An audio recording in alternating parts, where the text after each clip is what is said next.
I know.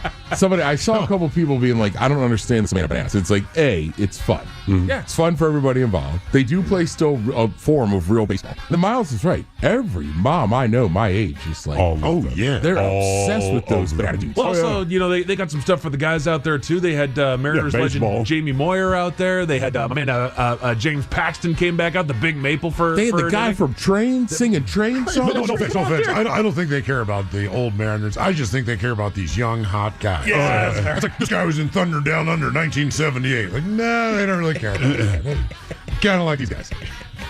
But it's cool to have those guys out there. Yeah. And look, I think Train is horrible, but if I'm got Train, knowing who his audience is, I would have sung it in Savannah Bananas as well. He did not go home alone. No. Oh, Jesus, man. He might be married. He is, yeah. Okay, then his wife went home with him. All right. Okay, That's why he sold his house in this apartment. And that's also at the same time I found out my friend Mike has like the smallest thing I've ever seen in my entire life. Yeah, Mike. Like a micro. And so, why is Mike catching straight? Wait, hold on. I can't believe how small Mike's penis So I'm going was. to say that you decided to split the difference on this. So you both were going to be with it. we did. For the record, of my friends that have seen my penis, don't wait 30 years to go on a radio show and talk about it. Yeah, talk about it now. Yeah. Call us now and tell us about Ted's penis. We were in the orbit together. You know how Adam's got your back? He's stabbing you in it. Well, look, man. Yeah, right. Obviously, this Talking guy's back there. penis was so small, like it is stuck with him. Damn, I man. am chased by a Mexican gang. I'm at a whorehouse, but honest to God, The only thing his I think penis, it's just so small. The whole thing, man. It's like it's not that he just has a small penis, but it was small enough to where he actually felt the need to remember it and tell everybody. So the clip we play for birthdays, your penis is too small. Oh, yeah. All right? Yeah. That conversation goes on for about 3 minutes. She continually says the same thing. Your penis! Your penis! It's too small! For like 2 minutes screaming in the phone. She's sitting in her car. So she's like telling Edwin why she doesn't want to date him anymore. And it's because she's talking to his buddy Mike. I guess maybe that's where Mike is. I'm going to give you a hint, Christian. Think about cities that are big. Like big cities.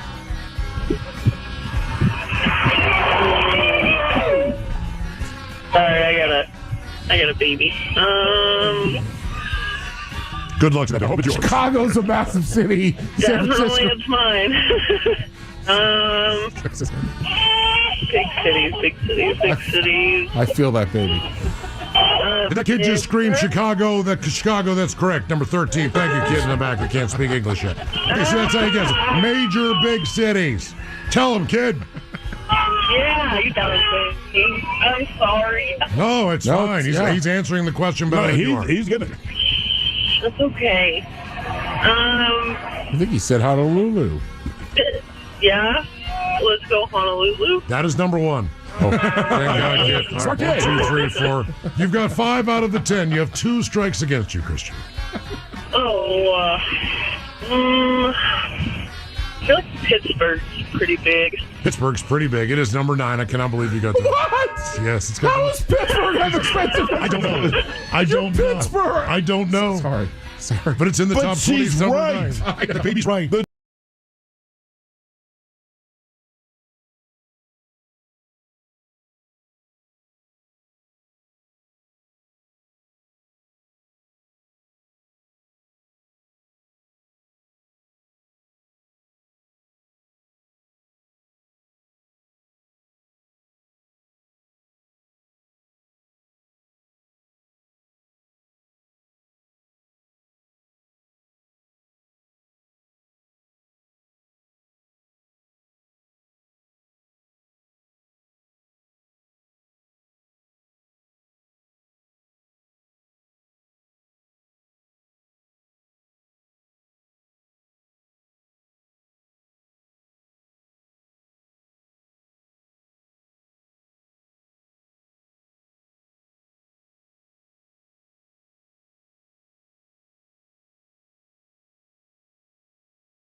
Like there's 20-some people in this room.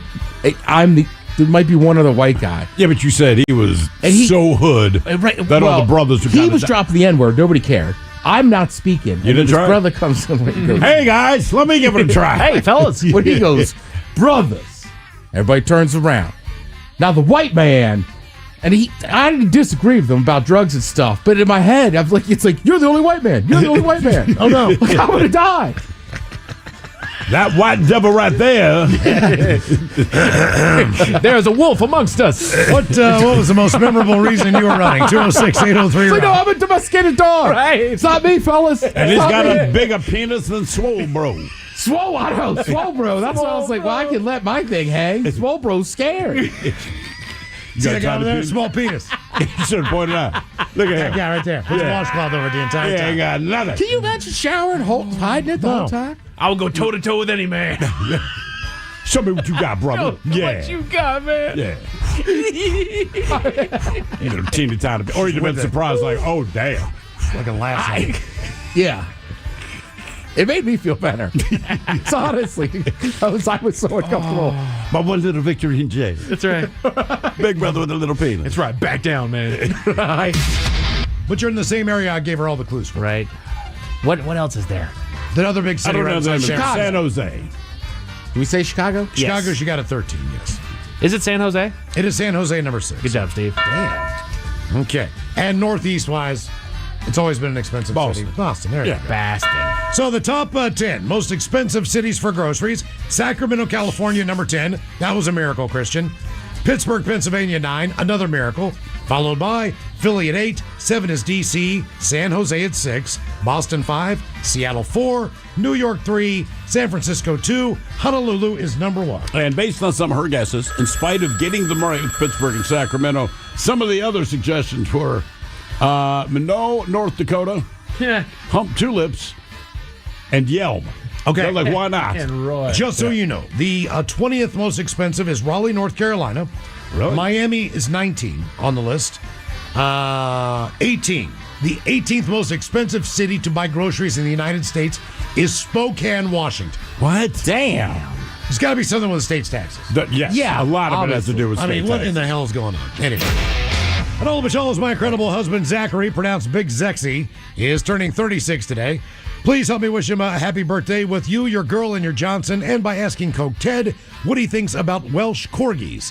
Thanks, guys. That from Avery. You, your girl, and your Johnson. Oh, where are you? There you go. I'll tell you what, man, I've seen a lot of these Welsh corgis, and they give me nightmares, all right? Tiny little legs, long bodies, mostly torso. Look like a Ted Smith guy on the radio. Actually, I like Welsh corgis. Oh, they always look happy. He looks like a dandy. It does. Well, here we go. Largest penis I've ever seen was a 5'3" Venezuelan dude. He walked into a shower and it hung down to his knee. Oh, his height. It was Okay. shockingly large. I can still picture it. 5'3". Thanks for the text. Proportions-wise, yes, that looks massive. Yeah, but still. Richard Sherman's tall. Right. And still is not proportional. No. Yeah. Well, looks like he's got a walking stick. Looks like Gandalf with that Old damn man winner. I couldn't turn my head quick enough. Just, God, Jesus. That's a lot of penis. What's up, Sherm? That's why he played with confidence. Oh, no, dude. He was a confident player. That's why he talked all that trash. That wasn't his arm up there blocking the pass. Just threw that He thing out. swatted it down with his penis. Right, it's like Indiana Jones out there. Grabbed it with one hand. The penis catch. Exactly. Part of NFL legend. Picked the ball off and ran it back. Picked off. Sherman's penis. The Sherman tip. The Sherman's tip. That's the name for it. Most famous play in Seahawks history. The Sherman tip. Didn't even use the whole thing. Kept his arms by his side and everything. Caught it with his arms Well, he had to folded. land. And now, the men's room legacy continues. Unfortunately, what you're about to hear is real. The members of this radio program are simply not that bright. Or what some people would call educated. They are merely stupid.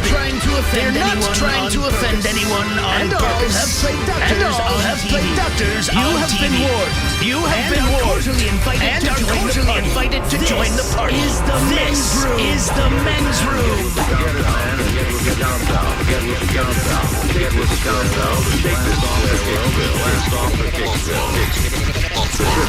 The grasshoppers, all got secrecy, all gathered in secrecy, and flying highs. This is the men's room with Miles and Thrill. You know what they say? Shake your radio more than 3 times. And you're playing with it. You're listening to the men's room.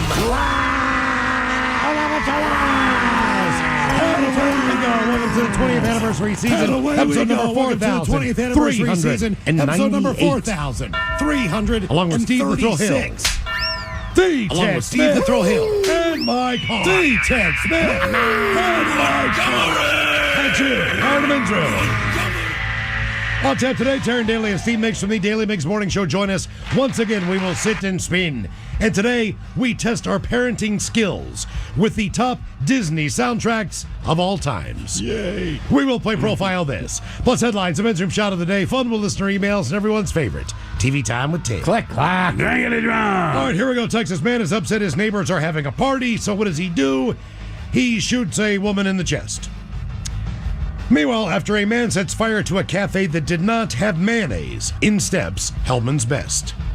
Ohio school administrator resigns after stealing 11 lawnmowers from local schools. In a cat's world, having 9 lives is one of life's golden rules. And a man in China gets his head stuck in a traffic light. I have no idea. That's all coming on today's very special episode of The Men's Room. And now, here's the question. Hola, bitches. Good day to you and yours. All right, last week, our very own Mike Hawk brought us a story that is the most Kentucky story to ever Kentucky. And involved a woman finding a drunk raccoon, performing CPR, and saving its life. Now, where did she find the drunk raccoon? She found it drowning in a dumpster. Now, to be fair, you never know what you're going to find in a dumpster. In West Virginia, security cameras, they caught the moment that a school principal was unlocking the dumpsters for the day and then took off running when a black bear climbed out. Surprise! In New Hampshire, a community came together to find a stuffed bear that was accidentally thrown away by a little girl's father. Now, we're not sure how long it took, but the stuffed animal was found. The same cannot be said for a guy in England. Now, in his case, his ex-girlfriend accidentally threw his key away. That was 11 years ago, and he's still looking for it. So why? Because the key in question is the key to his $700 million Bitcoin fortune. He's been looking for 11 years. $700 million. Turns out the Bitcoin keys aren't the only valuable things thrown in the trash. A Dutch museum accidentally threw out artwork from Andy Warhol. In Italy, a Picasso painting was found, that's right, in the garbage. And a woman in Vietnam, she dug through 11 tons of trash to find her $40,000 diamond ring. And look, we have countless stories about things that get lost and or found in the trash, including people, because quite frankly, it happens all the time, and that's what we're talking about today. So today's question, brought to you by our friends at Advanced Hair Restoration, is intentional or not, what ended up in the trash? To be a part of the big show, call 206-803-ROCK. Like the Men's Room on Facebook, follow us on X and Instagram at Men's Room Live. Send your emails to themensroom@KISW.com. And now watch the show live on YouTube at KISW Rock. This week on The Rock, win yourself some free tickets to some really awesome shows.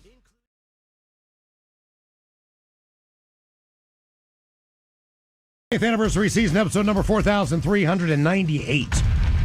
What a large and in charge program we have for you today. Guaranteed future repeat. Taryn Daly, Steve Miggs from the Daily Miggs Morning Show will join us once again. We're going to sit and spin. And today, we get into the world of Disney and soundtracks. Oh, boy. With the top Disney soundtracks of all times. Now, Steve and myself did not necessarily grow up on Disney. No, I did not. I mean, Disney was one of those things back in the day. There was a Sunday evening Walt Disney World program. And they would show all kinds of movies and things like that. But for the most part, as far as Disney was concerned, if you wanted to see Disney, you had to go to the movie theater. Most of the Disney movies at that time, they were already out 20, 30 years before we were born. And they we were not, didn't get anything like that. It wasn't like The Wizard of Oz, where they would show these on a regular basis or yearly basis on TV. So you had either seen these movies or you had not. And then, when we got into our 20s, Disney started pumping out the likes of The Lion King and The Little Mermaid and all these other movies that you know and love today. But we're going to try to figure out if we can determine from the soundtrack which Disney movie we're showcasing on Sit and Spin. You both have daughters, though, so that should help. It helped me along the way. It might. You know, I mean, the only Disney movies I watched, honestly, are with my daughter back in the day. Mm-hmm. I mean, I watched Bugs Bunny growing up. Yeah. So Looney Tunes was more my thing. Maybe a little bit more Hanna-Barbera oriented stuff. It was just the fact that, you know, in that on-demand world, you did not get a lot of Disney content. Yeah, if you didn't go to the movies, you didn't see it. I do remember watching Fantasia at the movie theater in college. They did that as a little thing for the students, you know, a couple times a year if you want to go and check that out. I watched that in grade school. Really? Yeah. I've never seen the whole thing. Like, I've seen really? bits and, yeah, I mean, Disney just doesn't do it for me. I've seen bits and pieces, right, that they'll show anytime, you know, Mickey doing whatever the hell he's doing on a mountaintop or something. Yeah. And it looks mildly interesting, but it's never gotten me where I'm like, I need to watch that. Because I would watch the original one. How long is it? I mean, it's Disney. It's probably 90 minutes. Is it that long? You got to watch the original one. All right. Because they've cut out some stuff. Like a too scary kind of thing? Racist? Who knows? No, kind of the opposite. Some of the... like boobs and stuff like that? Some of the unicorns are voluptuous. No kidding. Voluptuous unicorns. If that's not a band name, it needs to be. I'm just saying, like, my friend, she makes a point of, like, her kids watch the original. And she's like, see, they cut this out. And I was like... Oh, yeah. Even as a kid growing up in Morgantown, the university had a student center. Yeah. Student center had a pool hall, it had a bowling alley, it had a movie theater, it had a bar, it had a food court with like 3 or 4 different restaurants. So even if you weren't going to school there, you could still take advantage of the student union and all that stuff. Is that the stamp union? We would go bowling. They had an outdoor concert facility downtown. Yeah, they had one at University of Maryland. When I was in high school, we loved going there. It's awesome. But they would do those types of movies where they would bring in the Fantasias of the world. Right. You knew why they were showing The Wall. You knew why they were showing, you know, the Rocky Horror Picture Show or Get High and Watch. Spinal Tap. Fantasia is almost trippier than it is Disney. Yeah, I can believe that. Like a lot of people won't show it to kids, and they would cater to those students as far as knowing. Know your audience, man. And you know, that was the first time in my life where I ever went into a movie theater and you could take a beer in there because I know the bartender. Yeah. So I mean, that was when I was in college later on. But we thought that was the greatest thing in the world. If you could go to a movie theater. So anyway, we're going to cover the world of Disney soundtracks coming up at 4:30 on Sit and Spin. And I don't know, Mike, you could ace this test. Yeah. You know, probably, is there a Disney movie you have not seen? Oh, there's plenty that I haven't seen. That you feel that you need to. That's the difference. No. Have you watched any of the Apple Dumpling Gang? Or Herbie the Love Bug, or any of the live movies from back in the day? Herbie the Love Bug, no. I watched when it came back around with Lindsay Lohan, but I never watched any of the old movies. All right. Okay. But so those were the ones that I watched growing up. So as far as Disney is concerned. The live action ones. Yeah. Herbie, we watched Herbie a lot as a kid. Mm-hmm. Shenanigans of a VW Beetle. Swiss Family Robinson, those types of movies. Vaguely remember that. And they still weren't. Gidget? Was that Disney? That was a TV show. I don't know if it's Digit. Jesus. That Disney inspired. That sounds dirty as hell, doesn't it? Gidget? Let me get your Gidget. Hey, man, have you seen that Gidget? The 1959 Her name was Gidget. Film. I know her name was Gidget. I'm just saying, I think there was a movie too, right? I think Sally Field was Gidget. She was. On the TV show, at least. Sandra D was Gidget in the movie from 1959. Yeah, Sandra D. Was Gidget. Yeah. Okay. Gidget. And today, on to the question. We're going to talk about trash, intentional or not, what was in the trash. We will start with this one up in Canada. And we brought you the story a couple months ago. But a movie date for a Canadian couple, married 26 years, turned into a big, messy adventure after the wife's wedding rings ended up at the dump. Excuse me. Steve Van Yzeldick and his wife. Yzeldick? I mean, how would you say it? Yzeldyke? Okay. YSS. I'll go Yzeldyke. ELDYK. I mean, give it your best, man. Well, the E makes it dyke. But there's no E on the. So that's what I'm saying. That would be dyke. So Yzeldyck. It is. Yzeldyck. Correct. Yes. I believe so. We're trying to pronounce the man's name. It's a name. It starts with the YSS. There's a lot of consonants. He doesn't make it easy. He and his wife Janine returned from the movie theater with a big old bag of popcorn. Making it worse. But We're accidentally, just trying to get his name. How would you say him? I go ahead. I'm not even. Give it a try. Go ahead. Give it a Sure, try. I would say it the same way Try. you guys are. How are you man. going to say it then? Would you take his name if you were marrying him? Nope. You see it? Yeah, it's Steve Van Ezeldijk. Easel. Oh, like an artist. Yeah. All right. Who paints naked. Right. Gotcha. I follow you. They came home from the movie theater with a big bag of popcorn, but accidentally spilled it in their garden. While cleaning up a buttery snack, Janine's rings apparently slid off and into the popcorn bag, which was then thrown into the compost bin. Now, when the couple realized what had happened the next day, the bin had already been collected. But Steve resolved to get the rings back, and even if it meant digging through the trash. My wife was very skeptical. Because he paid for them. I told her, I'll go to the dump tomorrow morning. That's the thing. That engagement ring's got to be expensive. Right. So as much as this story comes off like, oh, man, he loves his wife, I'm sure he does. That's not why he went looking for them. She would look for them if they mattered to her that much. He's like, do you know how much they cost? And I'm not trying to replace this ass. That is why he would look for them. But he said, hey, I'm going to find these. Our wife was very skeptical. I told her, I'm going to the dump tomorrow morning, and I'm going to ask to search the facility. And she's like, man, sorry, I got a cold. They're not going to let you. And I was like, you never know. You got to try. Well, the landfill did agree to let him try. What do they care? It's trash. Have at it. And a similarly skeptical worker who admits he thought Steve had no chance and was crazy, even helped him by using an excavator. But Steve then turned out to be right after recognizing sausages that had also been thrown out in the compost bin. He ended up finding both rings before his wife could even buy a metal detector to come to the site for help. Wonder why they That's threw out amazing. the sausages. I don't know. You bring up a good point. Like, if I got sausage, I'm eating my sausage. I think Rarely they probably does it get opened them and they were bad, maybe? Maybe. I mean, that's the only thing I can think That's just, that story takes so many weird little twisted turns. It's Right. like, oh, there's our sausages, and there's the ring. Yeah, rings must be close. Perfect. I lost a ring in snow once. That's where I lost mine. Throwing a snowball. Yeah. And it just flew off it was a class ring, and it flew off my hand.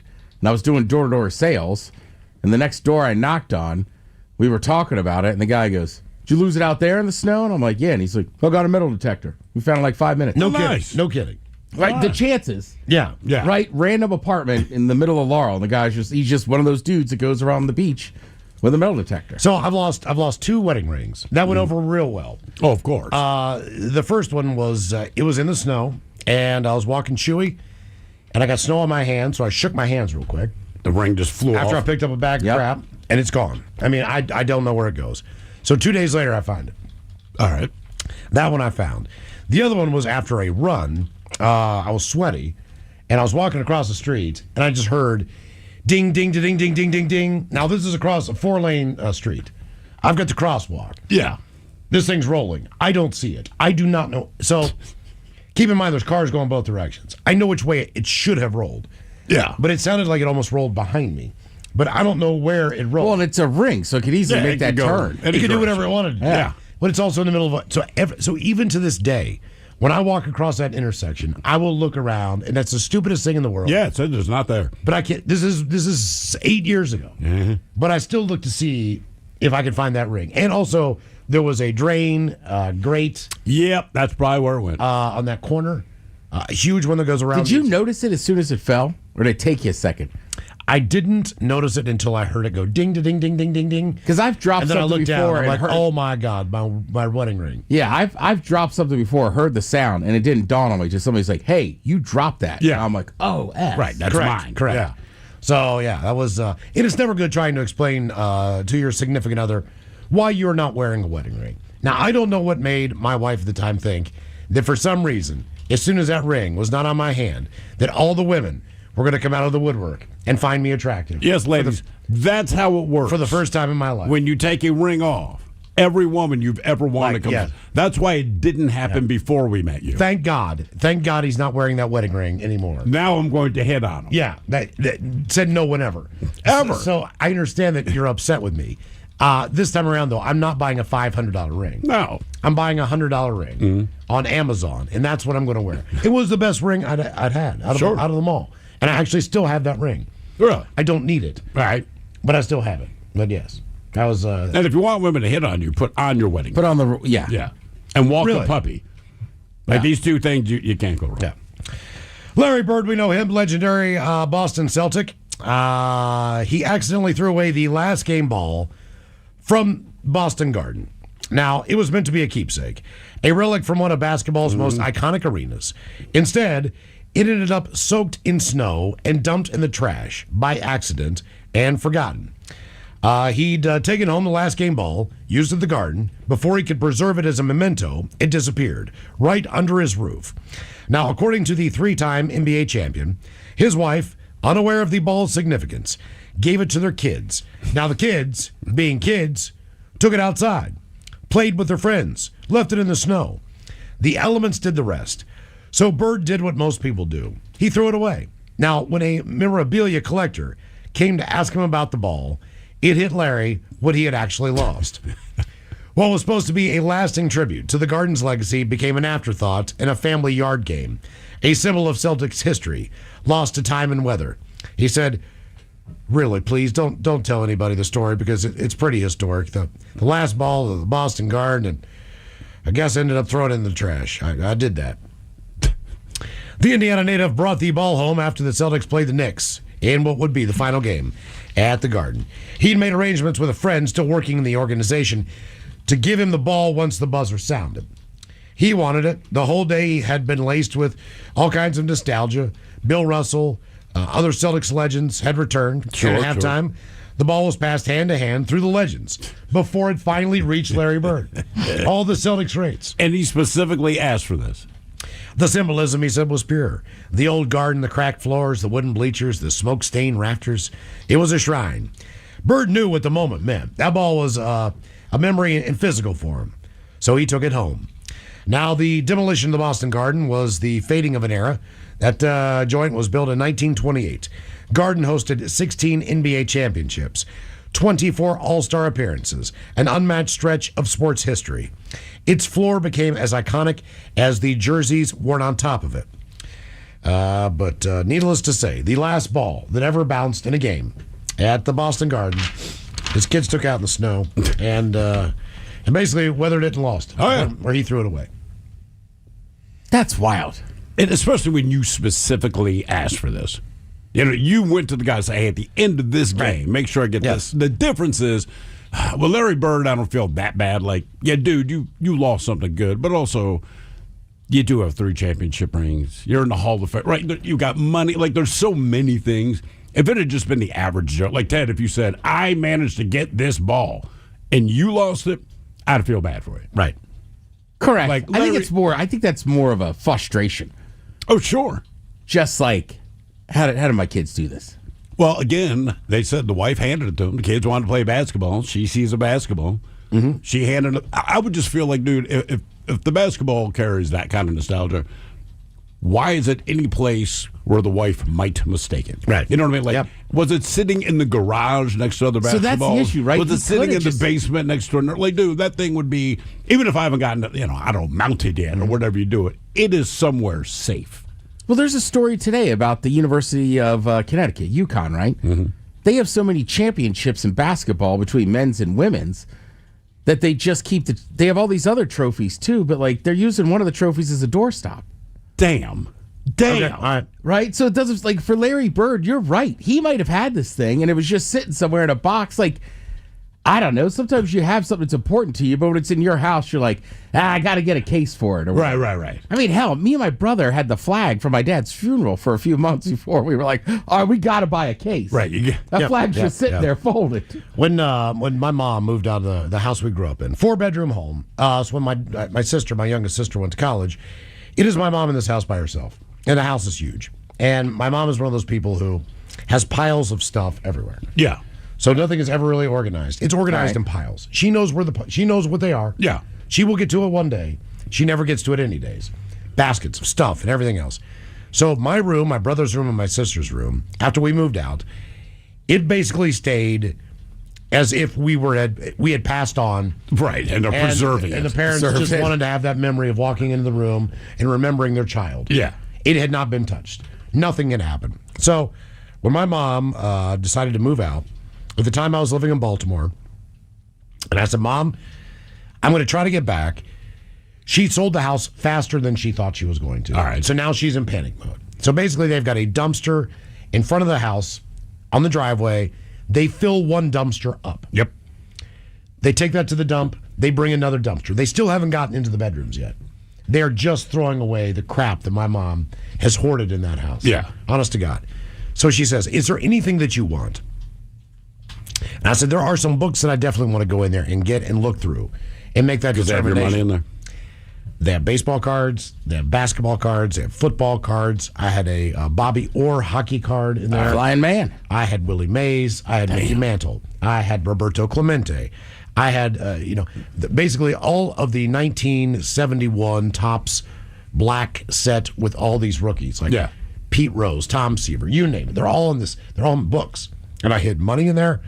I hid everything I had in books. So she thought I wanted to save books that she thought would mean something to me. So she took all my Hardy Boys books and she threw them away because she knew that I was not going to read the Hardy Boys books. Yep. That's not why I wanted to look through the books.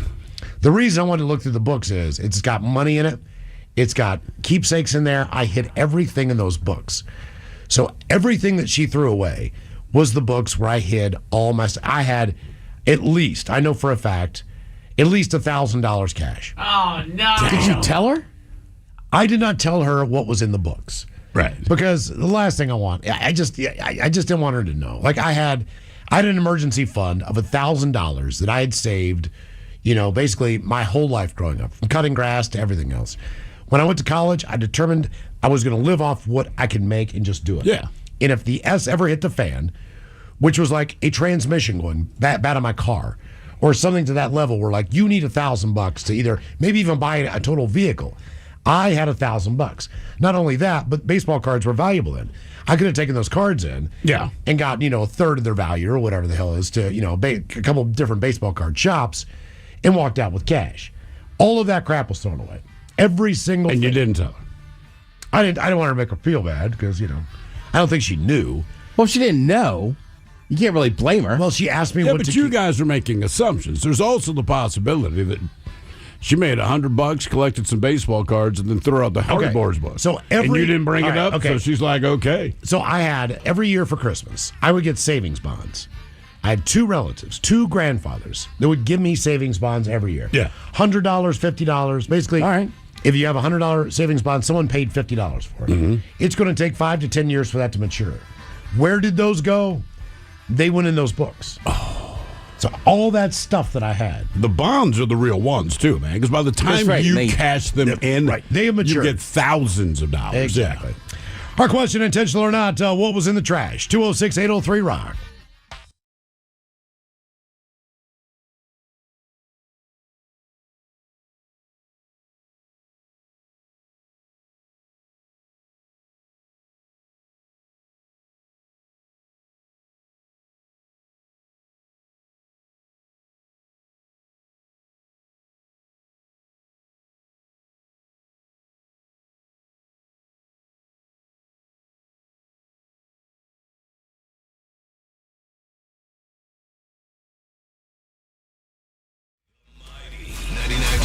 KISW and KISW HD1 Seattle. Always live on the free Odyssey app. From the Pinky's Plumbing Studio, you're in the men's room. Text the guys at 206-803-ROCK. Men's room, now live for your viewing pleasure on YouTube. Check out the show, KISW Rock. When you get there, please subscribe to us. We've almost reached 2,000 subscribers in just a week, in a couple days. Is that good or bad? Oh, I mean, I don't know. I don't know the metric. I just know that it seems to me that people are enjoying checking out the feed and watching us do the show. I had a meeting with Ryan Castle last Thursday, and he said that our corporate overlords gave us the thumbs up. That is a good So city clip. Speaking of the thumbs up, smash the like burger there, the thumbs up for us. Subscribe at KISWROCK in the USA. Now that we are on YouTube. Okay, when people throw things away, they throw them away in a lot of different locations, or they end up in different locations. Mm-hmm. So you have a trash can at home, there's dumpsters around the neighborhood, there is a landfill someplace, there are junkyards. Now, when I was a kid, one of the best things that we could do as far as having a good time and doing a little exploring, and I know it sounds crazy, is we would go to the junkyard. That sounds awesome. Now, the junkyard was on about a 3-acre plot of land on a hillside. Yeah. There's no way you can fence this place in. It is just a big open air lot. Sure. The guy who owned the place, he was a decent guy. He knew all of us kids. As a matter of fact, he built basically a dirt track racing course. Oh, nice. Through the junkyard so that you could kind of get in there, man, and tear up a hill and go around a burn. And he had all these cars from all the. And to be honest with you, for the first 3 years of my life when I owned a car, if I could, I would go in and get the part from the junkyard and pull it every time. Even if I didn't know how to put it back in, I'd find someone else to money, get it, but I knew how to pull it out. So it gives you a pretty good idea how to put it back in. But we would go up and we would do junkyard exploring. And I know this sounds stupid, but maybe one of my friends named Joel found a loaded handgun underneath one of the seats in the cars. You have to remember, all these cars are open. Yeah. You can get inside the car. You can pop the trunk. You can do whatever you want. You can pop the hood. Now, during the daylight hours, that's one thing. We would go at night. This guy, he didn't care. It was such a big piece of property. You could sneak on with flashlights. We weren't pulling transmissions out of these cars. Right. We were just kind of digging through the glove compartments. Yeah, being kids. The ashtrays were full of change. You would be surprised how many because when a car is totaled, a lot of times people will go do a quick look through the car, grab what they need. Other than that, the car's done. Yeah. And it's on its last leg and it's dead. It's kind of like your Topaz. You caught on fire, it's done. You might have forgotten that there's stuff underneath the seats. Probably. There was probably stuff in the trunk. I just wanted that thing gone. We used to find, there was a brand, oh God, there's a brand of sunglasses called Oakley's. Mm-hmm. Back in the day, they were kind of expensive. And they were like the custom design. Yeah. They were just an 80s thing. But we found at least 3 pairs of really nice sunglasses just on, the visor thing? The visors up top. Tons of cash.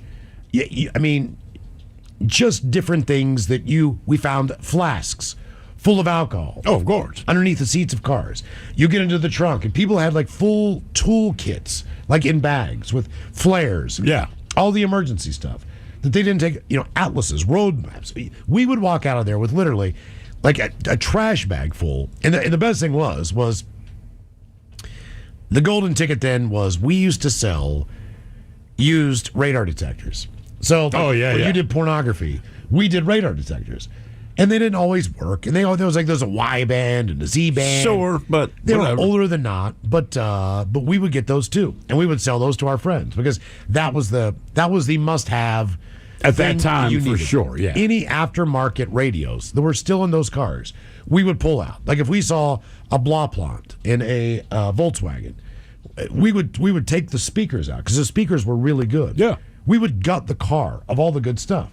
And someone had just thrown all that crap away. I mean, essentially, by being in the yard. I mean, like if you're a kid, trash. Before I started selling porn, the first time I was able to collect, because it's all magazines back then, right? And obviously, your parents aren't going to buy them for you. And it was few and far between that anyone could get their hands on one of their dads and to make it public, blah blah blah. But a couple that lived across the street, they got divorced. She got the house, so she was throwing all of his crap out, including clothes and all that. But my brother and I was probably 10, so that makes him about 15. His clothes meant nothing to us. I remember my brother got a motorcycle helmet, which was good because at the time he had a motorcycle. But just, stacks upon stacks of Playboy magazines. All right, so she'd put all this crap out front. It's on the curb, and I got word from my brother because he got off the school bus, and he's like, hey, he would rarely come to my room as soon as he got home from school, but like knocks on my door. He's like, Steven, you need to come with me outside. I'm like, for what? He's like, you need to come with me. I'm like, fine, man. So the thing was, he said, grab a paper bag. I'm like, all right. So we grabbed paper bags. Keep in mind, my mother's in the kitchen. And the way the house is set up, we kind of lived out in the woods at that time. So from the kitchen, you had a clear view of the driveway, but the driveway had a bit of a turn at the end, and it disappeared behind the trees. So you couldn't see the street, but you could see most of the driveway. So I guess, I don't remember this part, she says that we told her we were collecting pine cones for her. Whatever. But either way, we both had a bag. We disappeared, and when I got there, and just, I cannot explain how many Playboys were there. Like decades of this crap that this dude had, all in order, that kind of thing. And we were like, we've hit the gold mine.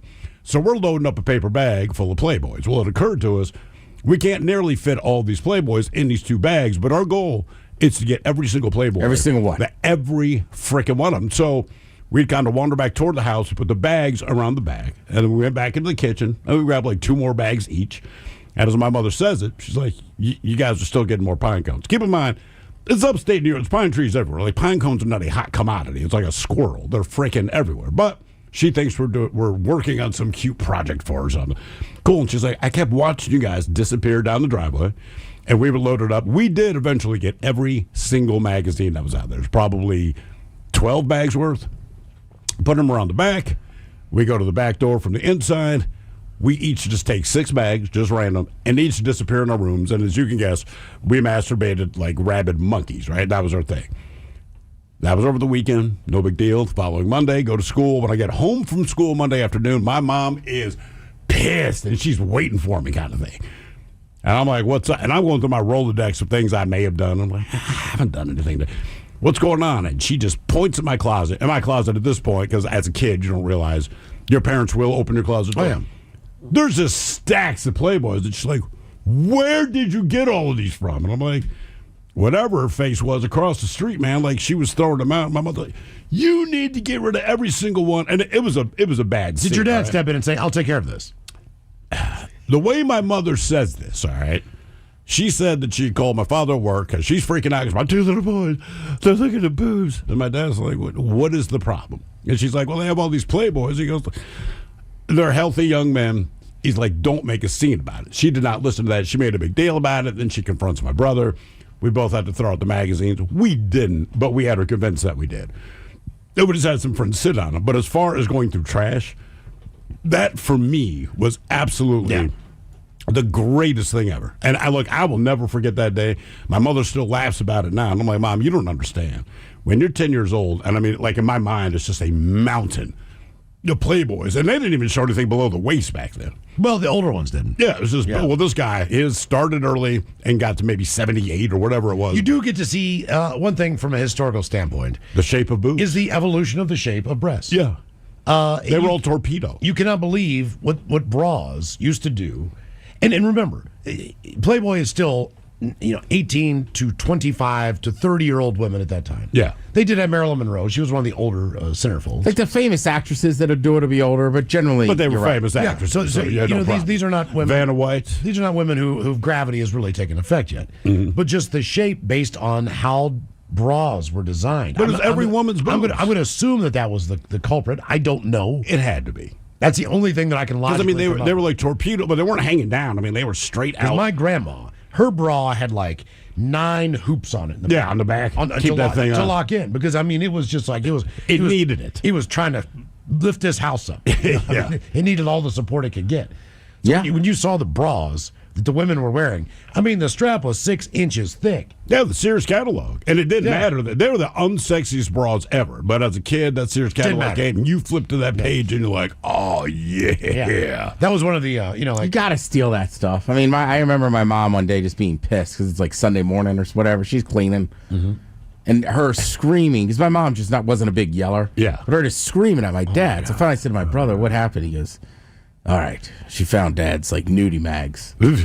And I was like, all right. And then my mom wasn't going to say what it was, but I paid enough attention. And same thing, that night before I went to bed, it was like 9 p.m. I snuck out the back door, went to the garbage can, found the trash bag, ripped it open, took out the 3 magazines. And then I think I took them to school. And then we had a spot kind of like around the corner. Yeah. Like there was just enough woods where we kept them there. Okay. It's weird. Only at that age did you share porn with people, like at the same time. Yeah. You know what I mean? Like, 8 kids are all looking at some naked chick. Like now, it's like nah, dude. I need a little alone time. I hate to admit this, but this is the honest God truth. So, my buddy Jeff, he was an accident. He was not supposed to be born. Right. His parents were like grandparent age when we were growing up, and his mom was a little bit of a larger woman, but not real big. I mean, she was shapely. Big enough for you to mention. She was shapely, all right, as far as her chest goes, too. So, his next brother up, Bill, was at least 12 years older than Jeff, to give you an idea of how big of an accident he was. But Bill was legendary, all right? He was one of these guys who would sneak you the beers. He was one of those guys who would just take you for a ride if you want to go to the mall. Sure. He took care of you. He was the guy like... He's still in jail, by the way. That's like up to no good. He's in jail to this day. Last time I talked to Jeff, he's in jail for something else. But this is what he said. He goes, look, let me give you guys a little secret. And he talked like, like an Italian from West Virginia. Let me tell you guys a little secret. Here's what you do, all right?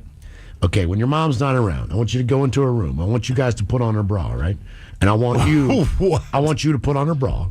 And then I want you to hug around Jeff or Miles, and you're going to learn how to take that bra off. Wow. Because there was so many straps on it, right? All this stuff. He's like, so I'm going to teach you guys how to, so when it's time, you can get this bra off. And so we, honest to God, when his mom and dad went there, yes, we put on Jeff's mom's bra, all right? And we strapped it all in. He's like, all right, now, you don't hug me too much, man, but you got to get around in there, man. You got to get the strap off. So we used to practice just in case we were ever in a situation where some woman wanted us to take that thing off and we were kissing them, that we would be able to do it. And I swear to God we did that. At least just like half an hour. But I got it, man. How old just were a quick you? snap. 12. Yeah. 13. We weren't even going to see a naked woman for years. Years. But you know what? Damn it. We were ready.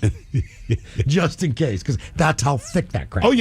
It's like, you got to learn how to get that off, man. There was somebody in my high school that had I don't know where they found it, but it was like a children's book, but it was adult themed. All right. So it had a fake strap around the back of the book. So we would test each other. Same thing. How quickly can you get it off? Yeah, my buddy's do it with one hand. Yeah, my buddy's like, I can snap that thing off. I'm like, no, you can't. But we didn't realize that the younger women's bras weren't that thick.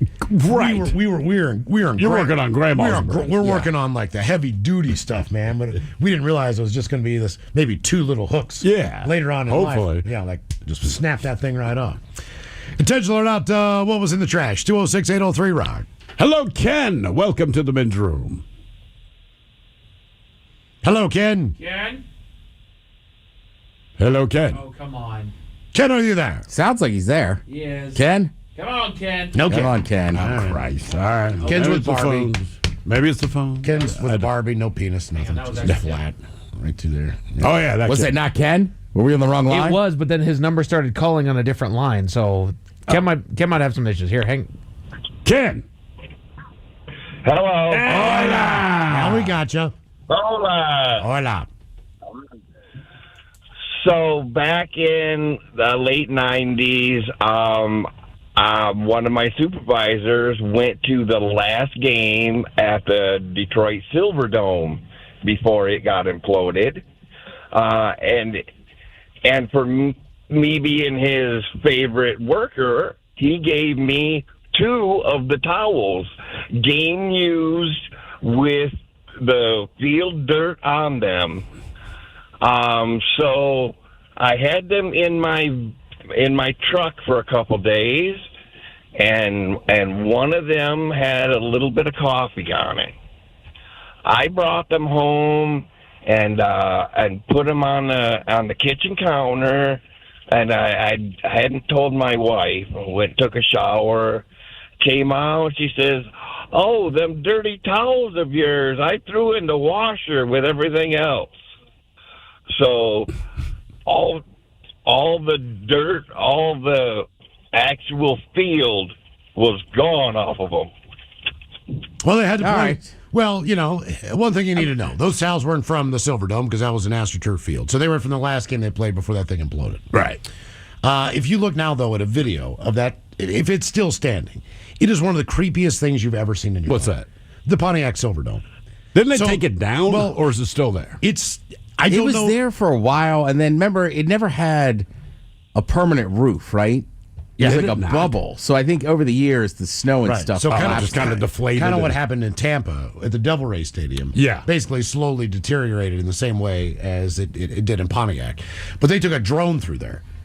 When drones are first starting. Right. And you're like, whoa, this thing is... It's just creepy and ugly and horrible. It looked like a jungle, inside of this. It was just bizarre. Intentional or not, what was in the trash? 206-803-ROCK. This portion of The Rock brought to you in part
KISW. The shenanigans continue.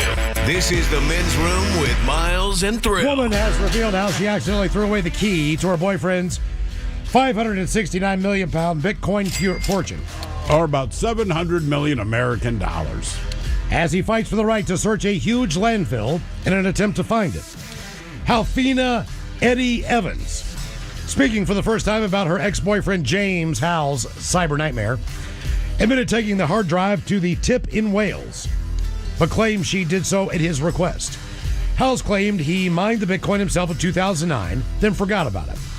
But after discovering the 8,000 coins are now worth around, again, $700+ million, he's fighting for the right to search the landfill, run by the Newport Council.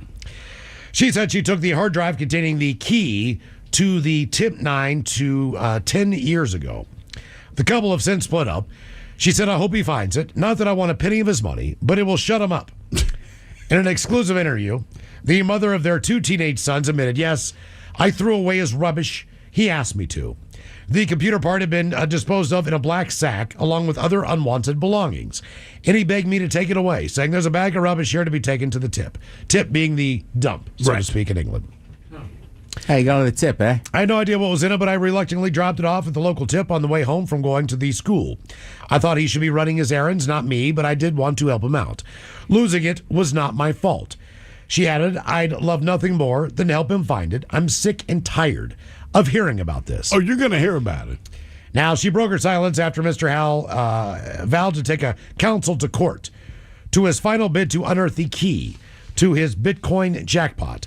He is battling for the right to dig it up where he believes his lost and buried hard drive has been mistakenly trashed.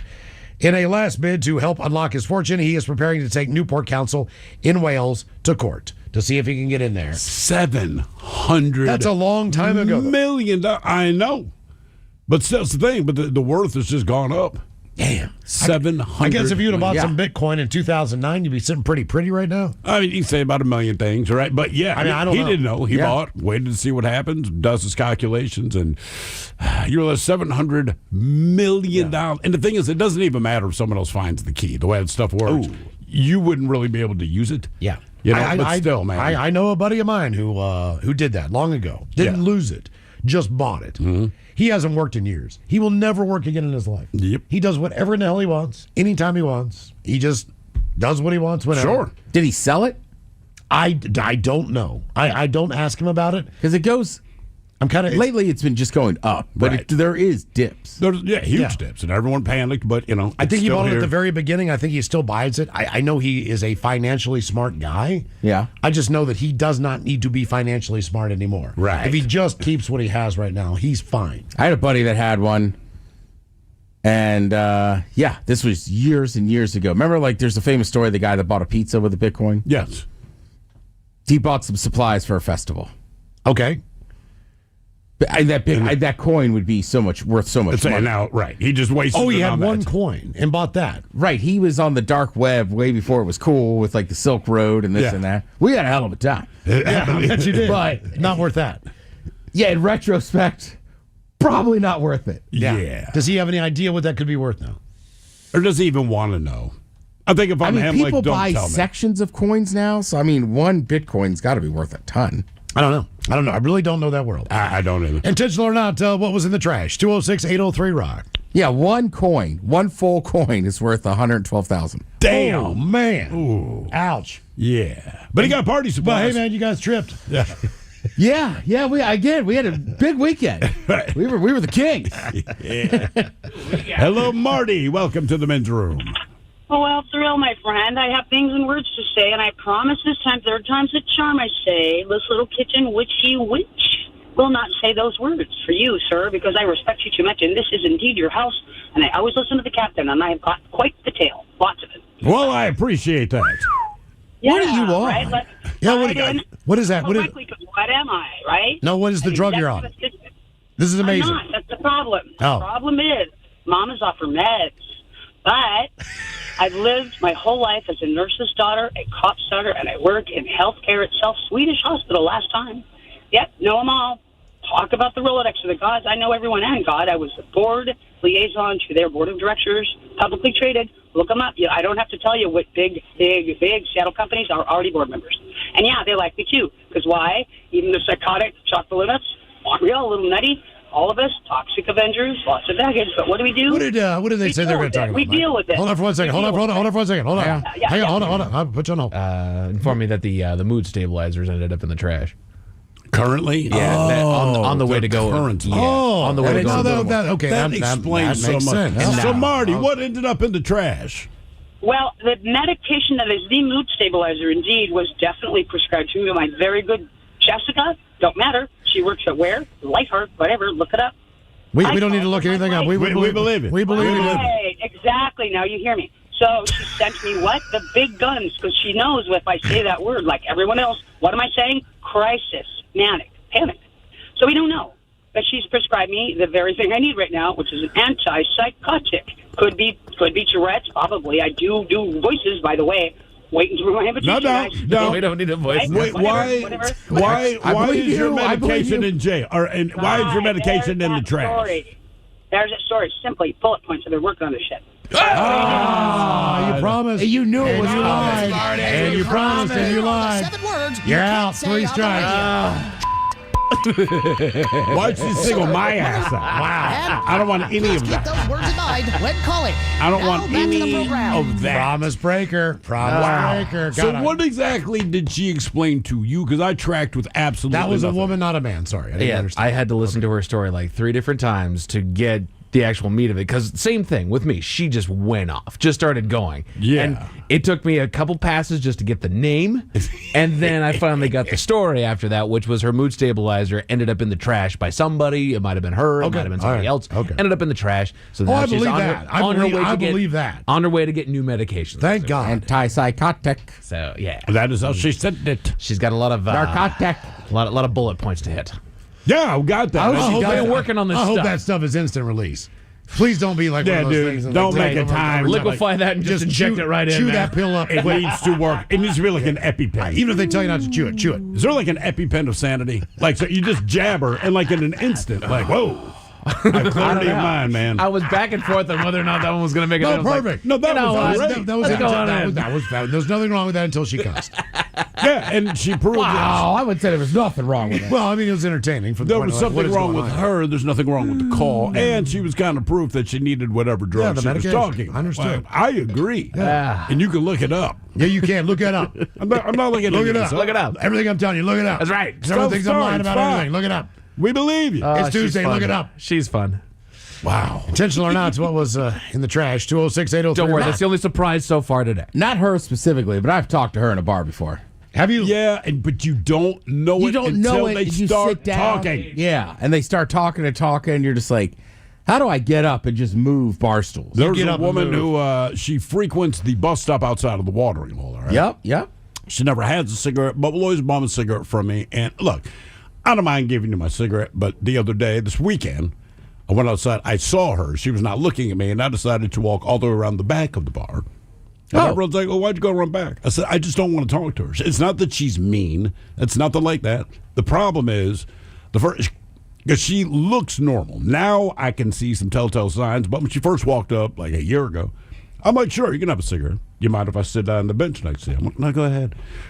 I regretted that. Yeah. Because she started talking and then she wouldn't stop talking. And much like that call, like, I don't even know what you're talking about. And I don't want to do this again. When I smoked, Ted, one of the best things about going outside was the fact that we could just sit there. We didn't have to say a word. We just stand there and you just want to decompress and chill out. Yeah, it's like King of the Hill. And there's a few people that come up and you're like, oh no. You've just ruined my relaxation. You've just ruined my reset. One of them used to work here. Yes. And it's just like, not here, but in the building. You're just like, man, that's the worst. It's like, you're ruining my relaxation. Because I would see this particular individual and pull out my phone and talk to no one just so he'd leave me alone. Yeah. Because otherwise he'd come over and talk. But he's one of those dudes, you're on the phone as far as he knows.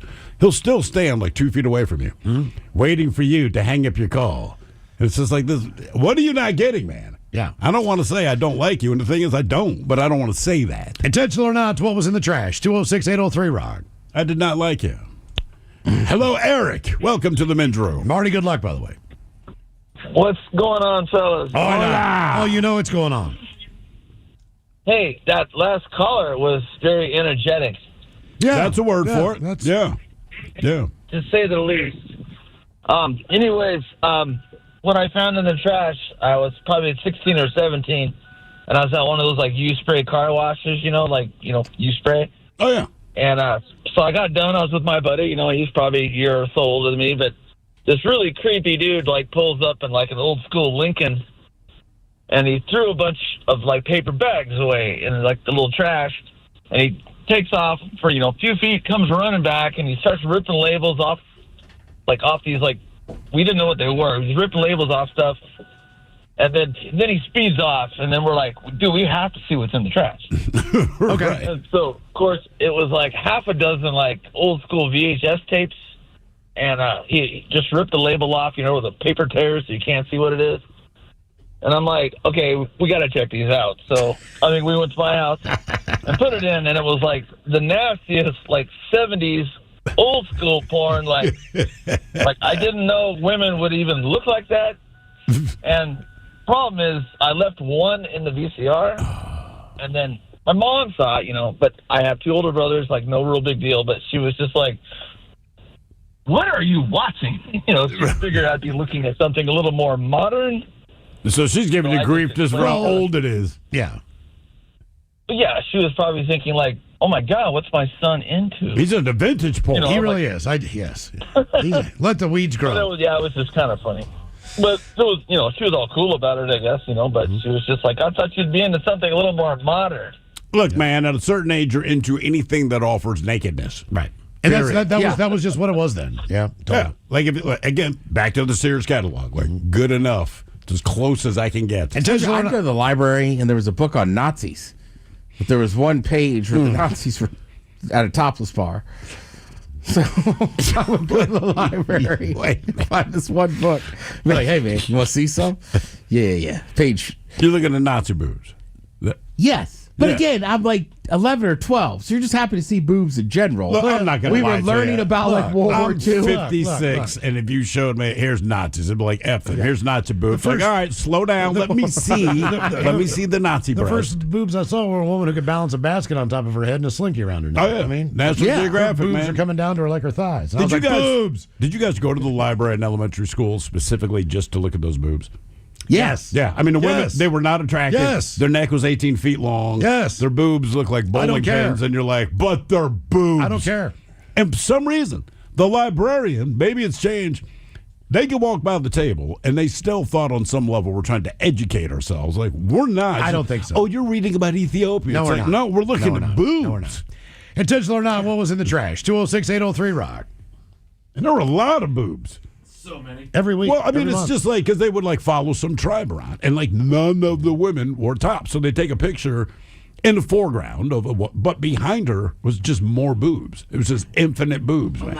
Thank you, National Geographic. Unfortunately, the Nat Geo channel, nothing like that. Y'all know what you're doing. Yeah, they know what they're doing. Hello, Jason. Welcome to the men's room. Hola, bicholas, and a shout out to Nazi boobs. Wow, hang on. That's dead. That's not us. It was just there was the page. I knew I could see them. It's a guaranteed boob. Man, how about that crazy lady that called a little while ago? What a rockaholic that lady was. Well, she's something-aholic. Hopefully, she's getting herself taken care of. Oh, I love it. Okay, gentlemen. So I had it was a 1976 lamp that was made by a company in California called Ass Brothers. And Ass Brothers? Like ass. Like ASPI. Oh, ass. Ass Brothers. Like Aspen. Like not ass. Gotcha. All right. Yeah, and you know what? I'm sorry to all the listeners out there if I screwed up the name. Don't crucify me. No, I like the Ass Brothers. Yeah, we were like Ass Brothers. All right. Well, whatever. I had this lamp that I got for like almost nothing, and they built them back then. This thing was a gnarly looking castle that had lights inside of it. It was just this massively detailed, hand painted by the men at the company. The whole deal, nothing you would find today. Super cool. Well, it made its way to the trash, And ever since then, it's been eating at me because they don't come on the market at all. And when they do, they're kind of pricey. So lo and behold, I'm at work yesterday and one pops up. Man, I had to pay up for that thing, so I ordered it. Now, it's in my mind that thing made it to the trash, and this is the amount of money I had to pay to replace it. How did it get to the trash? Did you put it in the trash, or did someone else? Well, there was a wedding ceremony. Oh, dummy. Just looking at the right one. $500. Yeah, we just pulled up a pic. Good. That's just one of them. I mean, there's a bunch of different ones. $5, yeah. I had to pay. Yeah, it was almost the $500 mark with shipping to. That's what this one is. And so, wait, you said there was a wedding or something going on? Well, it was my wedding. I was getting married, and so a big clunky 1970s looking castle that lights up just doesn't scream joint domicile, and so it had to go. But it's back. It's back now, but she just doesn't know. Now, so she doesn't know that it was thrown away, and then you had to pay for it again. No, yes, and we don't share finances, so it's all good. That's good. Don't worry about it because you don't want to know what she's spending her money on. But you had to get rid of it. Look, man, you're right. There are certain things that don't reek of, hey, we're living in this house together, but that's why I have my one little sliver in the basement where the crap I really want to see. I understand. Is it all basically like sailor-ish leaning as far as the art? They have some They have a lot of nautical stuff. Yeah. But this is a giant castle. It's about 3 feet high without the lampshade on it. And it's all done in very detailed. And they just don't come up for sale. So they command a price for the people that want them. Where did you get this thing? Because I'm just looking at it now, and I feel like it's something I'd have found at my grandmother's house or something like that. Does it look like it's got Humpty Dumpty on top of it? Nope, not this one. I know the one you're talking about, but the 3 little pigs. I think people would recognize the sailor ones. Yeah, for sure. Yeah, this one. I mean, they go anywhere from about $800 to about $1,400. Because this is going to pay for them. Specifically collectors now, right? Yeah, pretty much. Hey, and you know what? I don't want to paint my wife in a bad light. She didn't ask me to get rid of anything. There's nothing like that. And I do have a man cave above the garage, so I take full responsibility. This one was all on me. All right. Yeah. Well, see, don't do that. Yeah. All right. Don't do that. You just got to fight for those things that I don't know why you like this. You don't need to like it. I don't know why you like vegetables. Right. I'm not precluding you from eating them. You know what I mean? It's just I don't even know why you like me. Right. I've told my wife that before. I'm like, before you give me grief, you're the one with terrible taste. Hey, you make poor decisions. You married me. I'm like, look, man, that limits your ability to give me grief. Yeah, we used to have a living room and a family room. Like, you can't hang that in the living room. Like, no one sits there. Right. Why do you have that? It's like room? an old school East Coast house. Like, this is like a place where grandmother covers the furniture and plastic, and you're not allowed in here. Who cares what's on the walls? No one's even spending any time. My buddy Josh, man, he grew up over in Montgomery County, right? So he had more money than we did. But they had a room that you couldn't go in, a living room. Yeah. And I loved, his mom was a great woman, right? God, I forget her name. But she was tacky. Yeah. And the room you couldn't go in was all animal print stuff. Yeah. Did she cover it with plastic? Yeah. I mean, the whole 9 yards, but it was just we can't go in there? And nobody wants to go there. Right. You know what I mean? There's nothing inviting. My grandparents, they didn't have a big enough house to have a room you couldn't go into. So you just had the family room. But they covered it in plastic anyway. Yeah. And I hated visiting, because this is Virginia, and we only went there in the summer, dude. It's just so humid. They didn't have air conditioning, right? They're broke. But you'd go into this house, and my brother and I hated it, because you'd sit on, it's like sitting in a diaper, but you're not wearing a diaper. Your legs sweat more. And the thing is, the sofa she was protecting was the ugliest shade of brown gold you've ever seen. I don't know if my stepfather's mother's living room always had a baby gate up to keep you out, or just when she had friends and family over. You could not take food in there. You could not walk through there with a glass of anything. You were not allowed to sit down. What do they use it for? I don't know. No one's ever in these rooms. It was all it looked like Bob Ross style, oil-based, bad ocean paintings of breakers and then a mountain and a crappy view. Do you not want us to go in there because if we see what you have, you'll be embarrassed? That would make sense because those rooms were notoriously ugly. But you're right. Every house you went to, my cousin Tom does it the other way, but I actually think it's genius. He turned what the garage would be into his room. So the family room has this massive couch. Everybody sits in there. His room is basically just to watch sports. Right.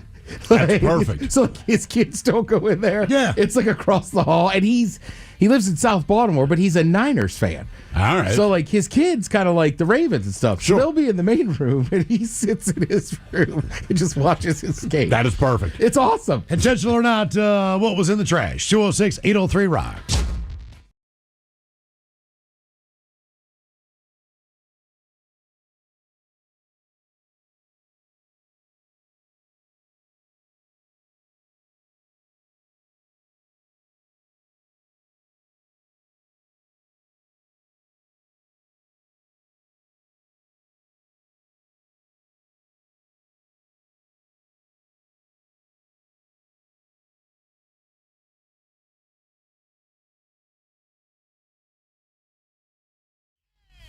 This is the mighty 99.9 KAISW and KISW HD1 Seattle. Always live on the free Odyssey app. Text the guys at 206-803-ROCK from the Pinky's Plumbing Studio. You're in the men's room. Sure, Daily. Steve Mix from the Daily Mix Morning Show cut-up is going to sit and spin top Disney soundtracks of all time. We'll take some of you back to your youth, others maybe to your parenting skills there at 4:30. Yeah. Right after emails on our question, intentional or not, what was in the trash? 206-803-ROCK. Hello, Wade. Welcome to the men's room. Caca, bitches. Hola. Hola. Hey, Miles, the Sphinx cat, say hi. How many you got now, Wade? You got 3 of them. Do you really? Yeah. Oh, and I didn't answer your question last time. No, you don't have to lotion them down. Okay. Do they stain? Yeah, so. Do they stain? Do they like when they get up? Do they like leave a film of grease or anything? No, and also the ones we have, like I said, they kind of got allergies or something like that. But I think you got to look out for if you're going to get one. I guess they're prone to RSV, which is like some kind of respiratory deal, like almost like allergies. I thought it was like really strange vagina. Yeah. Yeah, that's another disease. Yeah. Okay. Wait, didn't you have only? They didn't say hi. They said, Well, maybe that's. Didn't you have only one last time we talked to you? No, we had the 3. They're all 3 boys. Only one has the package left, though. Ah, okay. Naked and with a package, yeah. Yeah, the one with the pimpling. Okay. So Hello? Go ahead. What ended up in the trash, Wade? So when we were kids, we would jump on our BMX bikes and go on little recon missions, and we would look for building supplies. Because that's about the same time you had porn magazines, and forts and magazines kind of go hand in hand, if you know what I mean. Wait a minute, let me get this straight. You guys wanted building supplies specifically to build a fort or to look at porn? Yeah. Yes. All right, I did that too. Yeah. We had 2 of them. We had a treehouse and a fort. Yeah. Yeah, and like it was before the days when you'd go in there and you just steal all the copper. These construction sites were wide open, and they'd have those big construction dumpsters. Man, you could find plywood, 2x4s, 2x6s, anything to build a porn hut. Mm-hmm. Yeah. Hey, wait. Some of the hunters, they would build tree stands were actually like ice fishing huts. Yeah, up in the trees with an eye view from every angle. Mm-hmm. But they were abandoned in the summer, so we'd go up there, and that's where we would stash And our shuck the stuff. corn, yeah. Just make sure that by the time deer season came around, get your ass up there and get your stuff back before they get up there with a bow, because bow season was first. Oh, there you go. But yeah, so we. You get lucky too. Sometimes you get on a remodel site, man. They would have fixtures, cabinets, all kinds of stuff. Did you guys build more than one porn hut? I had 2 that I can remember. But one was in a buddy's backyard, a little too close to home. Yeah. And so we packed up and we put one out in the woods where we felt a little safer in our little endeavors out there. And how much porn? It wasn't just magazines. There was other things going on out there too. Let's say, how much porn do you think you guys stored in there? Man, stacks. My stepdad had a bunch that once he got married, it seemed like he never used them, and they were not too far away from the vodka that they had left over from the wedding, the half gallons, and I mean, it was perfect. I could use one of those myself now. Yeah. Going out to the porn hut, baby. It's all booze and porn. It's crazy. I've got a bunch in storage of Playboys from, 20 years ago, and I mean, they're in mint condition that my boss, rest in peace, had given to me when I worked at a saddle shop. He's like, you want these? He had them in his office and stuff and kept them from his wife or whatever. He never probably ever really, maybe looked at them once, but they're perfect condition. And I don't know, you think those things are worth any money? 20 years ago, no. But I mean, if you're in the 70s, 60s. If you find a collector, right? Because if nothing else, you have guys that collect, like people did with National Geographic, but on occasion, they'll have a gap. Right, so they need August and September from 2004 because I got the rest, but they don't have those. I would find those people. You might be surprised, man. Yeah, kind of like old vinyl or something. Maybe not quite as. I feel like for porn to be like worth money though, it's got to be vintage. But like Playboy's different, right? So like vintage porn is definitely one thing, but Playboy kind of established itself. Like I said, like National Geographic, just the fact that. Before they started stapling, these guys, you'd stack it, from January to December of whatever year. And a lot of them, like you said, Wade, your boss, barely even looked at them. It was just something they kind of had. If you have a year intact, if you have 12 issues, that might be worth something as an individual year. Yeah. But if not, you're going to find it's like a pack of a year of baseball cards. So there's going to be one rookie card in there. It's going to be worth more. So a Pam Anderson. I was going to say, I've got the Pam Anderson. That's what I was wondering. You do have Pam Anderson. Something like that. All right, I'll give you $12 for it. Do you have anybody else in there? Any other celebrities? I remember back in the day, Vanna White posed, Dana Plato from freaking Different Strokes posed. Vanity was the huge one. Yes, she posed, Mike. I know how it sounds, dude. Right? I know. From Different Strokes. I think, not Miss Garrett. But yeah, I've got a couple celebrities. I can't remember. They're, like I said, they're in storage. I haven't seen them in a while. And I just kind of looked at the covers to see who's in there and stuff, and I just put them away kind of like, like baseball cards or whatever. Yeah. There's better porn on the internet anyway, so. Yes, there is. I always liked either the girls of the Pac-12 or the girls of the SEC. Yeah, those are specifically the college girls issue, right? Yeah. But did they break it down specifically like, hey, this year's Pac-10, as it were? Or was it just girl and you'd flip through and there's a few? I feel like it was conference by conference. I might be wrong. Maybe every conference was in there every year. But I feel like each year was a different conference. What conference, just based on just your college football watching, would be the last conference you'd want to see? The Ivy League? That didn't take long. Oh, man, Miss Harvard. Right. I don't know that I ever saw Ivy League in there. They submitted. We said no. We haven't. Yeah, Miss Princeton. Intentional or not, what was in the trash? 206-803. A young Janet Reno. Man, Yale's on the centerfold. Oh yeah. Yeah, I mean, I lived with those guys at Hopkins. Like, great school. I mean, phenomenal. Absolutely. Johns Hopkins University, but yeah. Right. Oh, Miss Brown.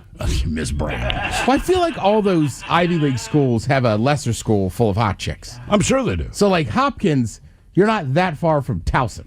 Right. Towson, Oh, yeah, I'd want sure, to see sure. that. Hopkins, Ithaca and Cornell. Good call. Ithaca, yes. Cornell, probably not. Oh, man, she puts the mouth in Dartmouth. Yeah. That's why I'm happy my daughter got accepted to Hopkins. Yeah. That's right, yes. Did she really? Yeah, she can go there instead. Yeah, but your other daughter went to San Diego State. No, the same one. Same. Oh, well. Think about that. Yeah. She's going to be dominate at Hopkins. I don't know why I'm so popular. Yeah, no kidding. Jesus, man. Is she ready for that culture shock? It was either that or NYU. I can't even. I mean, forget she is an attractive girl, but forget her looks. Like San Diego State's like a party school, super fun. Like somehow she's going to Hopkins. Yeah, no. She's all serious and grown up now. Yeah, she can have a great education. Yeah. She just likes crab. Yeah. She likes Baltimore and crab. What is she taking at Hopkins? International conflict management. Global conflict management. Okay. I wonder where she got that from. I don't know. Well, I'm always good at resolving issues. Yes, that's what you're known for. That is exactly what Miles you're is known the for. peacemaker. Hey, you win every argument, Miles. He's just going to die. He's going to die on that hill no matter what. That's right. As stupid as it is. Take a shovel up there with you. You're gonna die. Swear to God, I'm sticking with it. Intentional or not, what was in the trash? 206-803 Rock. It's 2 beers. Conflict revolution. Swear to God. Never admit defeat. Right, exactly. I'm Roy Cohn. I'm Roy Cohn. I was going to say, I've heard that a lot lately. Hello, Mark. Welcome to the men's room. Hola. Hola. What's happening? Oh, we're enjoying it. So, back east, where I originated, my brother always goes trash picking, and there's a dump in Connecticut that has a last chance area. So people that are going there, they see something they want, they can just take it. And there was the bucket loader was coming to get another load from the last chance area, and my brother was there. He saw this painting. It was in the bucket, ready to go, and he grabbed it. And it was from some American painter that was really famous. It needed to be restored, but they said it was worth about $70,000. What? Wow, that's a lot. Yeah. Did he recognize that this artist was responsible for this painting at the time he grabbed it? Or did he just like the painting? Right. He just liked it. Okay. So how did he find out it was worth about $70,000? Did he take it to get evaluated or whatever you call it? He did, and he ended up selling it because it, needed work on it. They gave him $15,000. Damn. Okay. Hey, that's why sometimes I'll get stoned and get stuck on Antiques Roadshow. That is not bad, man. Those free areas where you have everything is dirt cheap and all that stuff. On the West Coast, they call that Goodwill. Yeah. Seriously. Yeah, no kidding. I mean, we're at Goodwill. You can get great deals in there. Like 5 years ago, because my wife will reupholster furniture, right? So she'll go in because, like anything, the furniture they made back in the day is just of much superior quality to the stuff they're pumping out now. The difference is it's all super ugly, right? So she's like, look, I can buy a solid piece, the bones are good and all that, and then change out the materials, and then you have a very good-looking but also well-built couch, right? For a lot less than you have to spend to get an actual well-built couch. But we're in there, and this Australian dude is like, hey, mate, because he kind of sees that my wife's looking at stuff, and she's very particular about it. And he points at this chair that's kind of resting on top of his cart. He's like, all these people keep staring at me, and all these people keep asking me if I want to part with it. So it was $50, I think, was the price on there. He goes, do you know if this is something? I said, that is an original Eames chair. And all you need to know about that is it is worth an extraordinary amount of money. So he was like, Eames, what is that? I said, bro, look, not to sound like a caller, look it up, but I'm going to tell you right now, buy it for $50, and because it's very comfortable. Yeah. They're very well built. And I said, and if you don't want it, sell it, and you will literally get thousands of dollars. He was like, are you serious? I said, absolutely, man. You absolutely will get thousands upon thousands of dollars for that chair that you're about to buy for $50. He was like, thanks, mate. Went straight up there, bought it, and disappeared. Intentional or not, what was in the trash? 206-803-ROCK. I have a football. My buddy goes, Goodwill, huh? And I go, how'd you know I get it there? He goes, you never took the sticker off. Oh, here's the difference. Damn. If you go, if you $7 football. If you go to an antique store or an antique, those people have books. They look that crap up. They know when they put it back on the floor who made this, what the value of it is. Yeah, it's an antique store because they all specialize in maybe they collect glass, whatever they do. Yeah, they know all that crap. Goodwill does not. Goodwill just takes your stuff and puts it on the shelf. And they put it on the shelf. It's the equivalent of going to a yard sale. That's estate sale. Those are the places where you find. Honestly, I bumped into one of our engineers that hasn't been marked up that we worked with now, and I'm strolling through there with my wife, and they were back where they just have all the old electronics, and I can't remember what he was rebuilding, but whatever he said, I kind of knew what it was, and it takes tubes and all this, and it's a very warm, cool thing. But he's like, if I buy these parts, we're talking thousands of dollars, and he's just standing there at Goodwill, and he has a cart full of all these things, and he's like, well, I don't really need the radio, but I need the one piece in it. But he maybe spent $40. Yeah. Walked out of there, and he's like, yeah, I'm going to make a $5,000, whatever the hell it was he was doing. Intentional or not, what was in the trash? 206-803-ROCK. I'll be honest with you, sometimes Goodwill, too, just helps in a pinch. Yeah. You got people need a coming coffee over. table. You're right. You need a couple chairs. Yep. I've done it with Christmas decorations. Just was like, and they were like $3 or $4.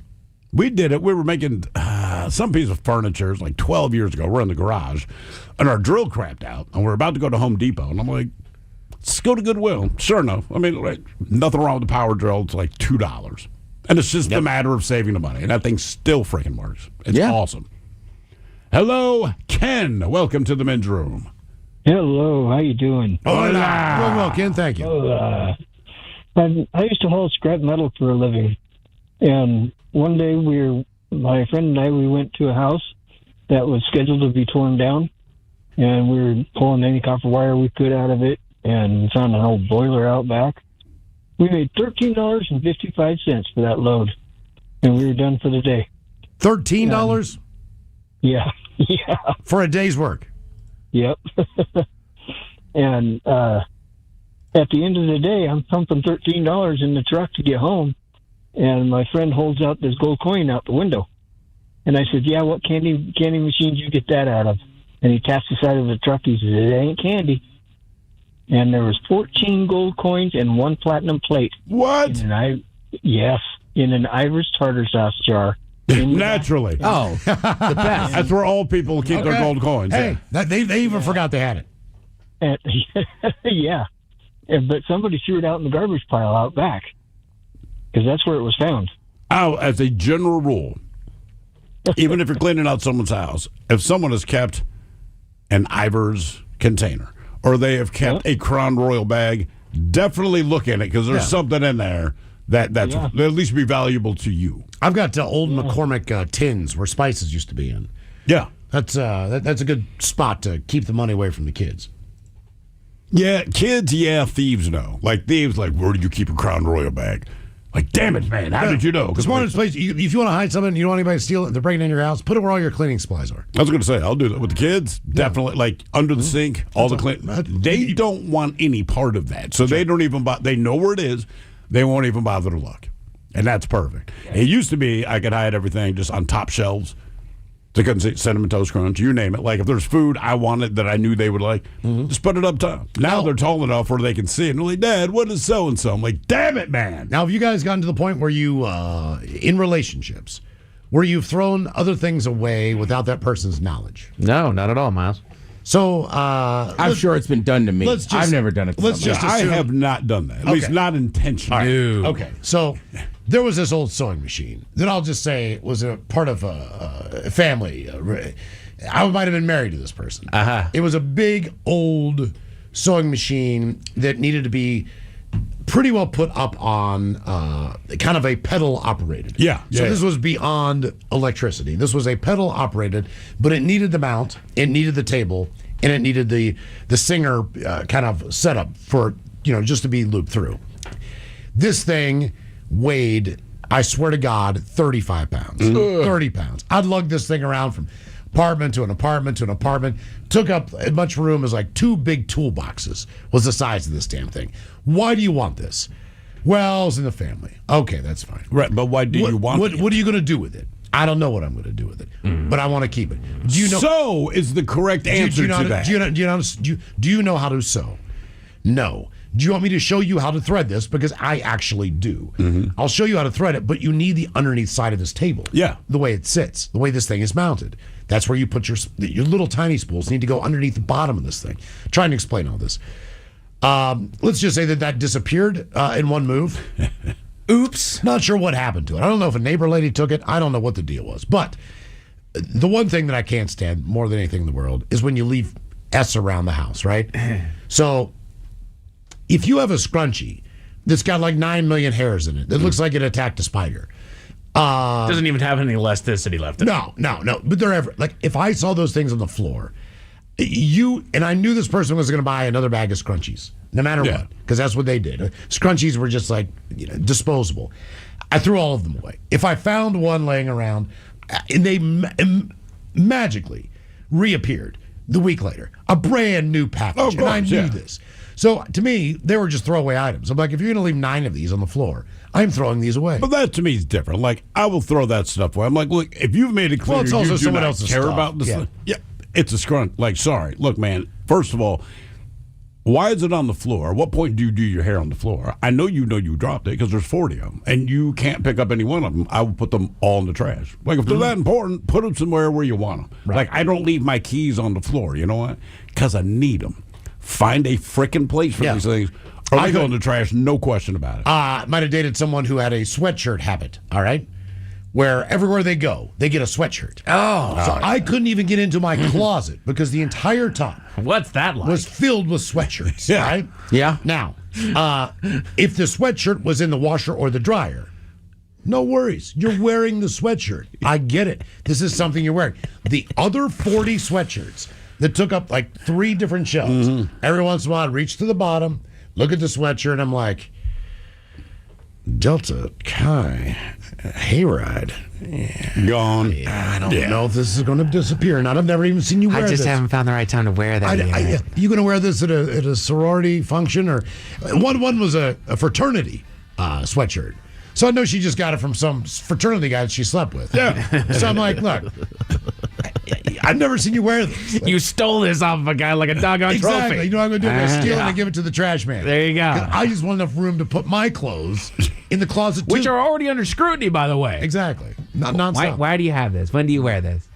Tara Daly, Steve makes from the Daily Mix Morning Show. Coming up, we're going to sit and spin with the top Disney soundtracks of all times. And we got your emails coming up next from the men's room at KISW.com.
It's been Celebrity Tournament Week on everyone's favorite game show, What Do You Know?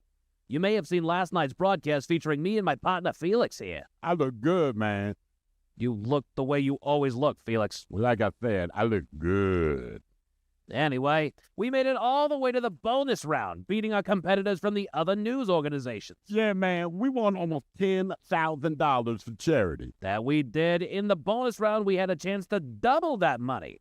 We had to name 15 countries in 1 minute or less. I gave the clues. Felix had to guess the country. Everybody said that was a bad idea. They did. But I know how your brain works. See, man, I don't even know how my brain works.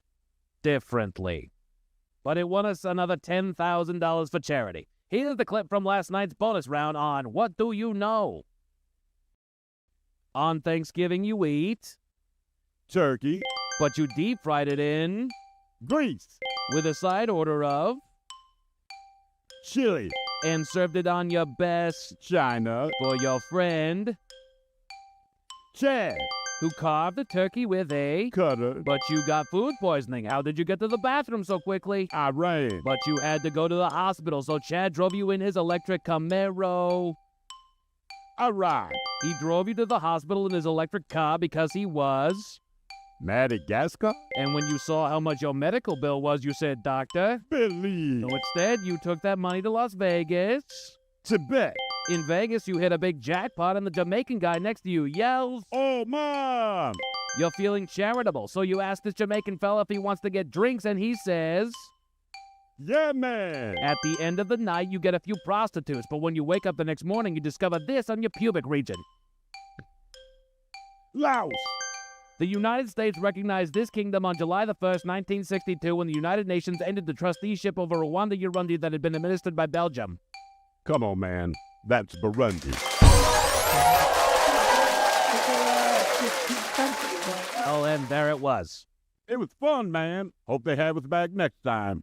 The chances of that would have been better if they didn't catch you eating the host's dinner backstage. Okay, well, we have very similar appetites, man. We'll see what the future holds. Until then, we'll be back next hour.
KISW. We return to the men's room with Miles and Thrill. Tara Daly and Steve Mix of the Daily Mix Morning Show on the way. We'll sit and spin with the top Disney soundtracks of all times.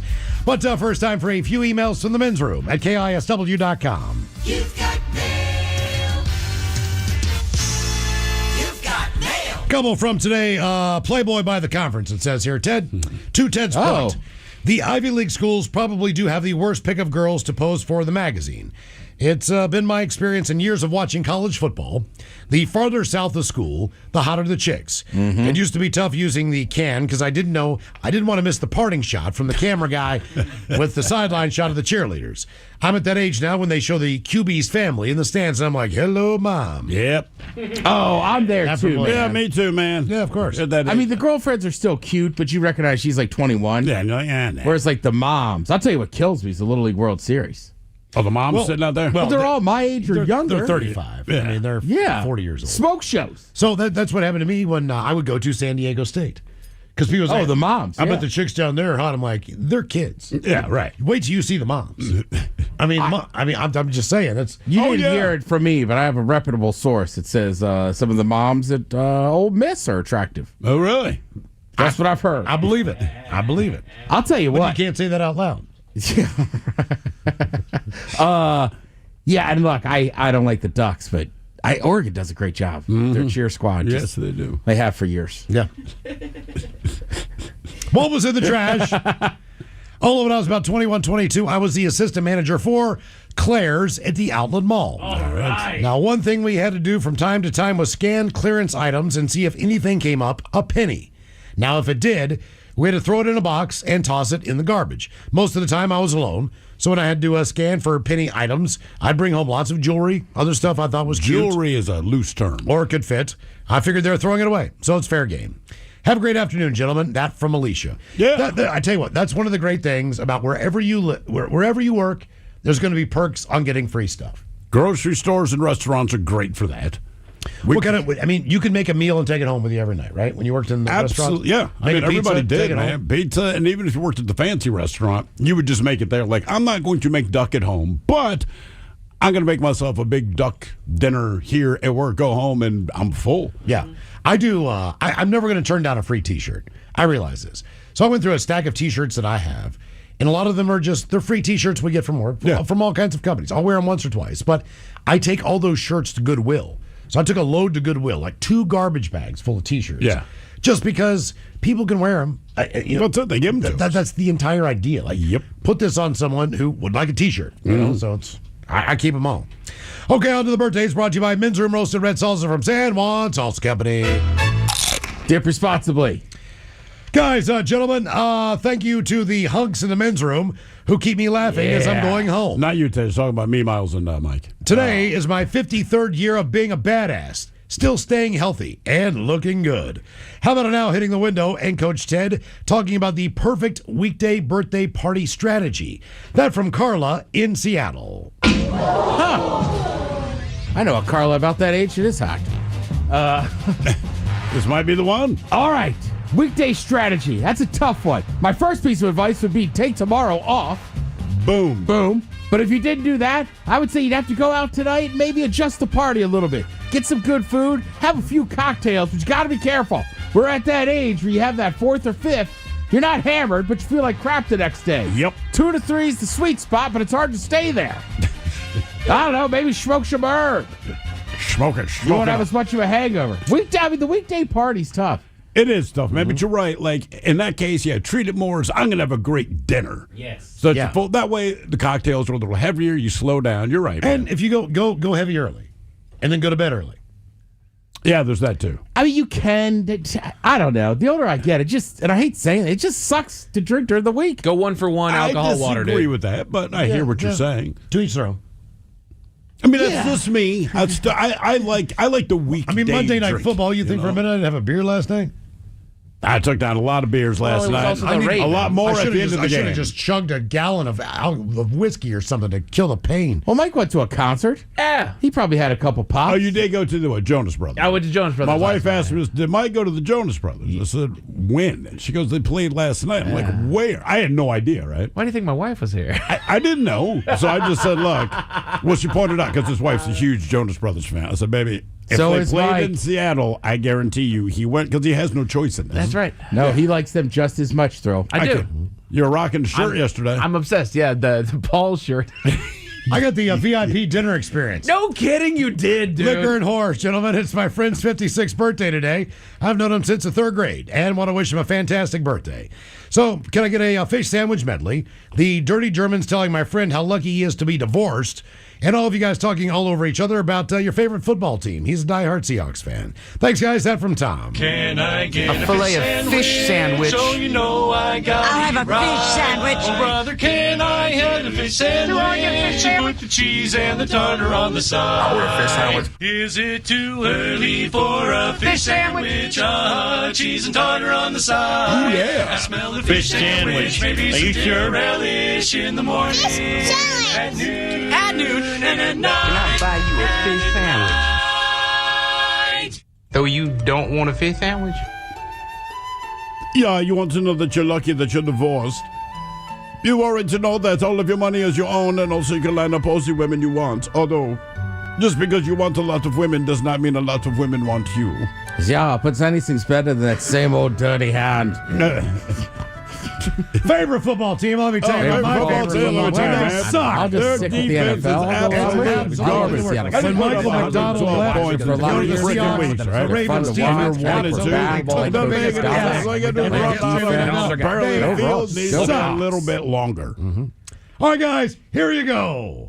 Happy, happy, happy birthday. Happy, happy, happy birthday. Happy, happy, happy birthday to you, to you, to you. Ya's a Dirty Germans brought to you by Men's Room Original Sausage. Available through Uli's World Famous Sausage, mensroomlive.com, and other fine retailers. Schweinefleisch. Thank you, Bob. And I'm going to do this one extra email simply because of the topic today and how this fits in.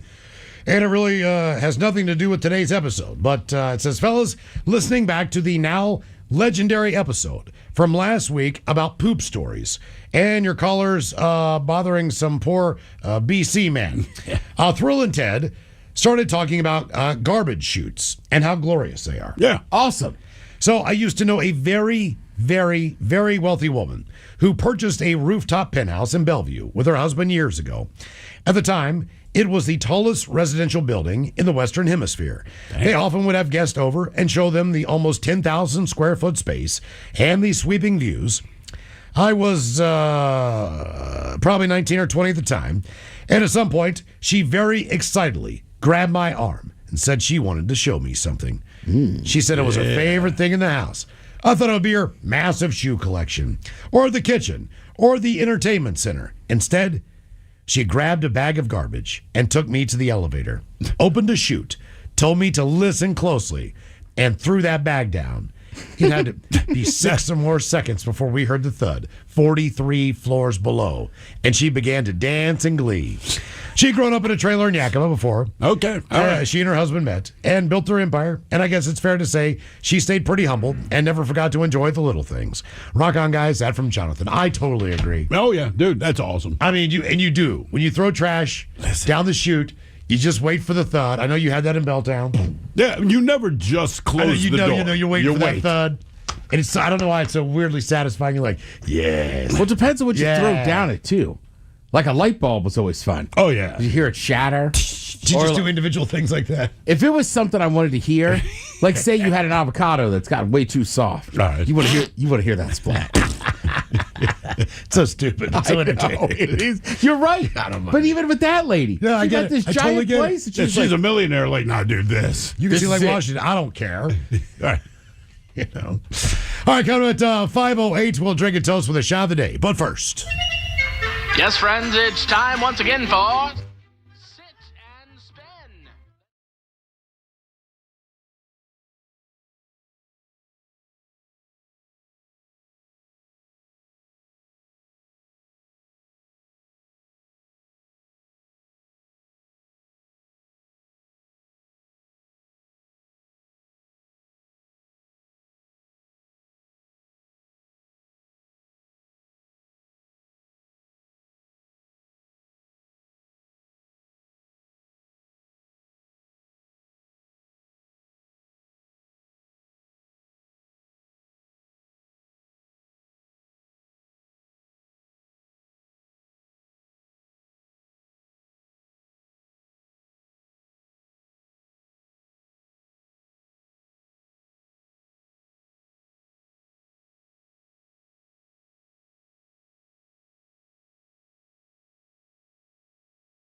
From coast to coast and around the world.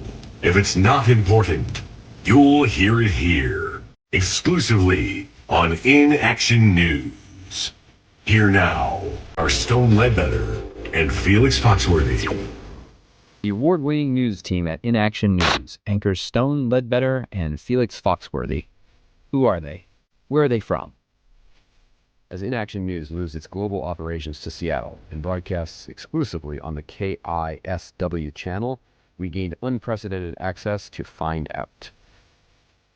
We interviewed each of the anchors and their longtime producer, Bonnie Leavenworth, to offer you an inside look at the news team that's keeping you in the loop on everything you need to know. I'm Stone Ledbetter. And I'm Felix Foxworthy. And when police find illegal narcotics in your rectum, it's hard to convince them they're not yours, man. Making headlines, a man in Meshuggah, Wisconsin.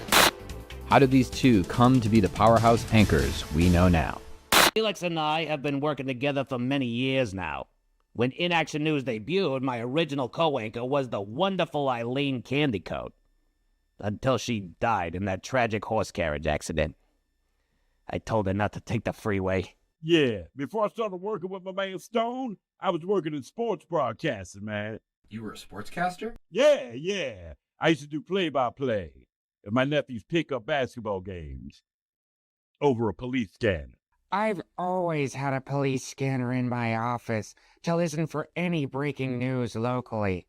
Then I'd hear Felix calling his nephew's basketball games and was mesmerized. Apparently, that boy can hoop. That boy couldn't hit a bucket with a stepladder, man. I worked the anchor desk solo for about a month before Bonnie told me that she'd found a replacement to be my co-anchor. And so that's when you met Felix. That's when I met Felix, yes. It's a pleasure to meet you, Mr. Foxworthy. I'm looking forward to a productive and lucrative... Yeah. What's that, Playboy? Can you feel it, Stone? You feel my vibe, man? I'm feeling many things right now. Like any new partnership, there was some growing pains. You know, I was thinking for tonight's broadcast, maybe you could sit in that chair over there. Yeah, man, that's a good idea, you know, because I like how you think, Stone. It would look better on TV. Because me sitting on your lap, that'd just be weird, man. Yes, I've been thinking that. But eventually, you find a groove with your partner. What does a typical day at Inaction News entail? We all meet pre-show to go over news and notes and editorial ideas. Stone is usually here first with an idea of what he'd like to do and what he wants to talk about. Then Felix comes in, well, later. He doesn't really have a set time for showing up. I'm Stone Ledbetter. And I'm Felix Foxworthy. And if anyone knows how to get blood stains out of a nun's habit, shoot me an email right quick. What are some of the challenges of being an anchor on Inaction News? Nothing, man. This is a dope gig, you know what I'm saying? I mean, I've had a lot of jobs, side hustles, less than legal entrepreneurial endeavors. But working with Stone about it, man, it's all good. No problems, man. Some of the challenges? Obviously, honest reporting, fact-checking, and delivering news with integrity. Basically, we look at cable news and just do the opposite. But those are the challenges of any decent journalist. But what are the challenges of working specifically at Inaction News? The teleprompter.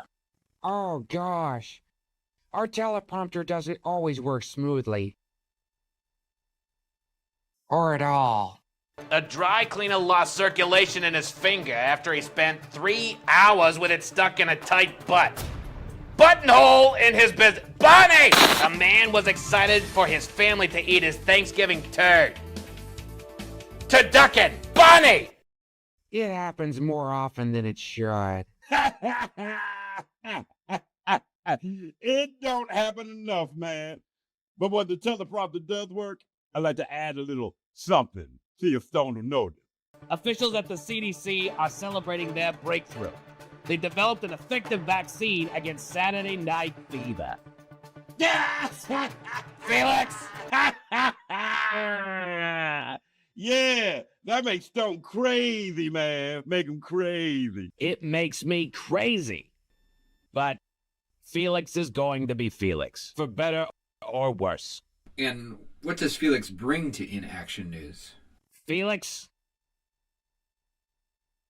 brings Felix. Felix has a really unique way of connecting with the audience. A few years ago, he showed the true dangers of TikTok challenges by doing them. It was a scary time. I understand that some of you youngsters are challenging each other to eat Tide Pods. That's a dangerous game, y'all. To prove it, I ate 3 of them 20 minutes ago.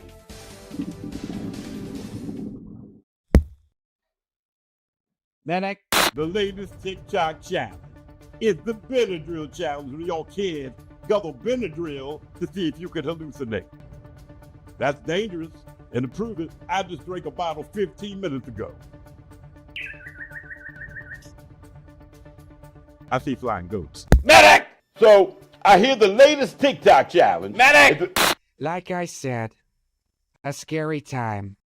I question Felix's methods sometimes, but I don't question his dedication to children. What about you? What's Stone Ledbetter's soft spot?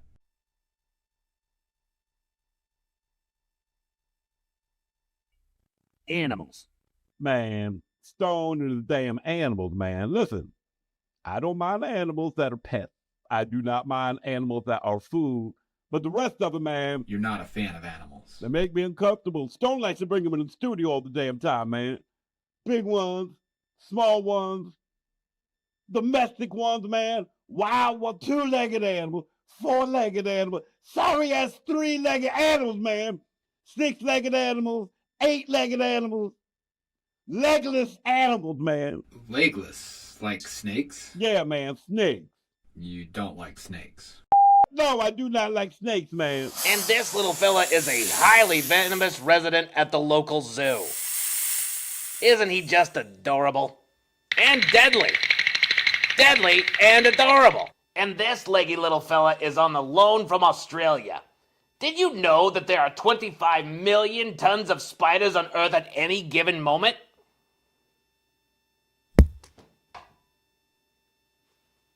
Medic!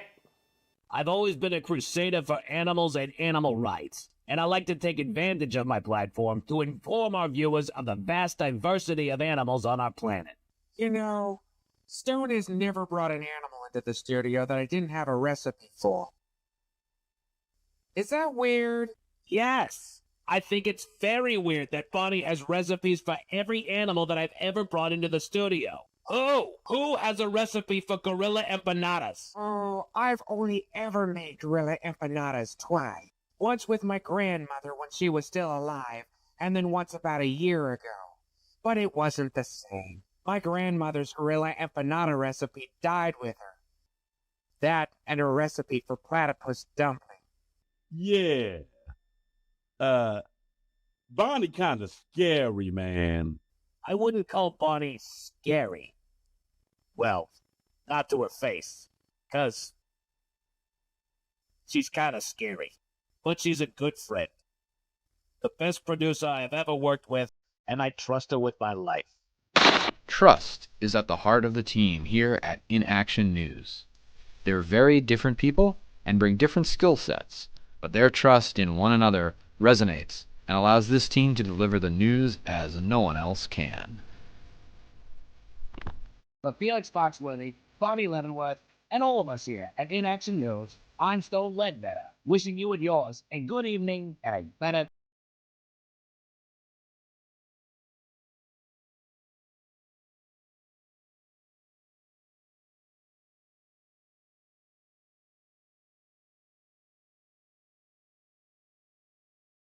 It's been Celebrity Tournament Week on everyone's favorite game show, What Do You Know? You may have seen last night's broadcast featuring me and my partner Felix here. I look good, man. You look the way you always look, Felix. Well, like I said, I look good. Anyway, we made it all the way to the bonus round, beating our competitors from the other news organizations. Yeah, man, we won almost $10,000 for charity. That we did. In the bonus round, we had a chance to double that money. We had to name 15 countries in 1 minute or less. I gave the clues. Felix had to guess the country. Everybody said that was a bad idea. They did. But I know how your brain works. See, man, I don't even know how my brain works. Differently. But it won us another $10,000 for charity. Here's the clip from last night's bonus round on What Do You Know? On Thanksgiving, you eat turkey, but you deep fried it in grease with a side order of chili and served it on your best china for your friend Chad, who carved the turkey with a cutter. But you got food poisoning. How did you get to the bathroom so quickly? I ran. But you had to go to the hospital, so Chad drove you in his electric Camaro. All right.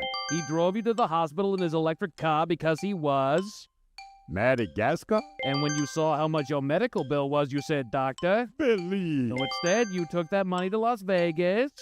To bet. In Vegas, you hit a big jackpot, and the Jamaican guy next to you yells, "Oh, Mom!" You're feeling charitable, so you ask this Jamaican fella if he wants to get drinks, and he says, "Yeah, man." At the end of the night, you get a few prostitutes, but when you wake up the next morning, you discover this on your pubic region. Laos. The United States recognized this kingdom on July the 1st, 1962, when the United Nations ended the trusteeship over Rwanda-Urundi that had been administered by Belgium. Come on, man. That's Burundi. Oh, and there it was. It was fun, man. Hope they have us back next time. The chances of that would have been better if they didn't catch you eating the host's dinner backstage. Okay, well, we have very similar appetites, man. We'll see what the future holds. Until then, we'll be back next hour.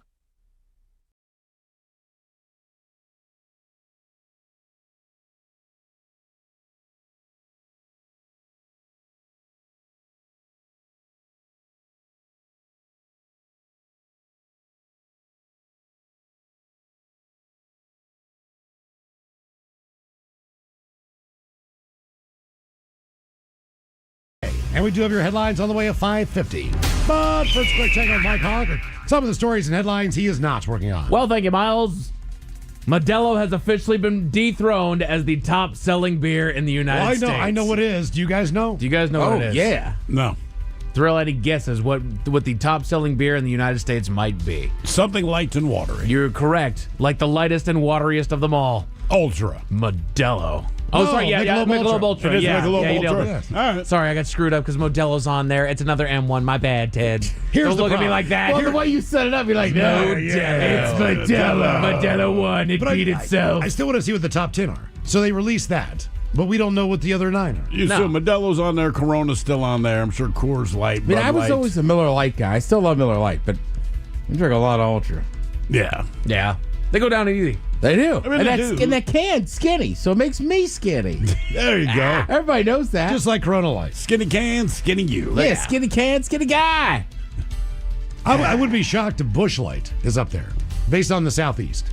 Yeah. They tear that beer. And our buddy Brett. Well, like Bud Light is a lighter light beer, but Busch Light still kind of has a little bit more of the heft of the regular Busch beer. Yeah. So it's just a notch down from Busch. So people like it because it still has a full body taste, but it's a lighter beer. All right. I think a lot of it, But it it's tastes just like Busch. culturally of where you live. Like, I don't know how to explain it, right? Like, you're right. Like, for years, I want to say Pullman drank the most Busch Light of any town because that's what all those kids drank. Yeah. And then you're right. You go to Florida, everybody likes I'm saying Busch. Florida, St. Louis dude. is all Busch, not really Budweiser. And then, like, I grew up drinking Miller Lite, but, like, I have cousins that drink Bud Light, and they will not move from it. Nope. Hell no. Coors Light could always slide into. Somehow everyone's okay with Coors Light. I mean, look, at the end of the day, if you're, and I'm counting myself as one of these people, if you're drinking light domestics, like, I don't have the fanciest palate when it comes to beer. I will say, though, the best new lighter beer that I've tried is the Men's Room 20th Anniversary Lager from Black Raven Brewing Company. Well done. Right here in Seattle. Uh-huh. I don't know if you heard about that or not. The Men's Room in radio show. Delicious. Celebrating 20 years. Oh, my. And they made a special drinkable lager. Oh, they did? That is fantastic. Yeah, they That's did. insane. And here's get this. So there's 3 Fisher houses in the area, Yeah. right? And when you buy the beer, the money, a portion of that, obviously they got to pay for the cans, they got to pay for the people who make the beer, the hops, all that stuff. But a portion of the proceeds they go to the 3 local Fisher House organizations. So you can buy your Michelob Ultra. That goes to InBev. Oh, gotcha. That goes to Anheuser-Busch. That makes $92 billion a year. That goes to a company in South Africa. All right? Okay. If you buy maybe the Men's Room IPA, if you like that, it's getting colder. Or the 20th anniversary lager. It benefits our friends here locally. Okay. I'm just saying, you can buy whatever you want. If you like it, drink it. Sure. That's really cool. TikTok is being inundated with quote-unquote sexy Christmas tree decoration ads featuring characters from movies like The Grinch and Toy Story getting a little too intimate with rear ends. It has finally happened, yes. Have you seen sexy this? Christmas? I haven't. I am not. Yeah, I'm going to Google it. I got to see if I can look this up right here. Hang on. Sexy Christmas This ornaments. TikTok ads. I got to see if I can find the story again because there it is. There it is. Come look at this, Ted. We always just put the angel at the top of the tree, but she's pulling her skirt up. So there's Woody and Bo Peep. And then there's the Grinch. Oh, Lady Grinch got it. Got a dumper. Why you Grinch all up in it? Scroll down. No, that's all we got, Ted. It's only the 2. Did you say slow down? Scroll down. Oh, scroll down. I want to see the other sexy ones. Don't worry. They'll blow up your TikTok feed over here. But if you're going just on sex appeal, what do you got? She might be a little bit thicker, but I mean, Miss Piggy seems like she's down. Yeah, Miss Piggy does seem like she's down. She's also a pig. She's also bacon. Kermit's getting up in the pork loins. Yeah. I enjoy pork loin. And I'm a vegetarian. Time to make it bone in. Kermit Dirty Saw. The green finger. Yeah. That's one weird thing about Kermit. He never had webbed hands. No, he didn't. He's a frog. Also, he can talk. But he's a frog. That's the only weird thing, Ted. He's a frog. Yeah. I mean, frogs talk. Oh, my God. Yeah, you're right. I see where she gets the what's in solving issues. Yeah, I know frogs talk. Ribbit. See? Put your thinking caps on, boys. Time for the Merriam-Webster word of the day. It is an N-word. Easy. That describes that which Thrill. I'm going to say it. I'm going to say brown. I'm going to say it. It describes that which has no equal because it is better than any other. An N-word that describes that which has no equal. Say it. Because it is better than any other. Okay. Yeah. It has no equal. It has no equal because it is better than any other. Is this one of these common words, or is it one that we'll never get? This is a wild word that you guys will never get. Okay. Non-perial? Non-perial? Non-perial. Something like that. No. It describes that which has no equal because it's better than any other. Including that word. Including that word right there. When I was a kid, we used to eat nonpareils. What are nonpareils? That little chocolate with the white dots on it. Is that what they're called? Yeah. I'll be damned. Maybe that was their point. Has no equal. There's no equal. Has no Nutella. There's not a competitor. It's true. There's none. There's none like it. There's not an off-brand. There's not like a generic. That's what I'm saying. sure There's no other. I bet there is. Yeah. Trust me. The prices are coming down, so we're all going to know what it is soon. Yeah, no. Yeah. Try Buttella. Oh. Same consistency, same color. Shrek Swamp Dip. Oh, easy. Swamp dip. Yeah. Jesus, Mike. Dip. It just goes straight out of his rear end. It's this little dispenser. Squeezes it. Put it right on your toast. It even makes the sound, kids. What are you doing?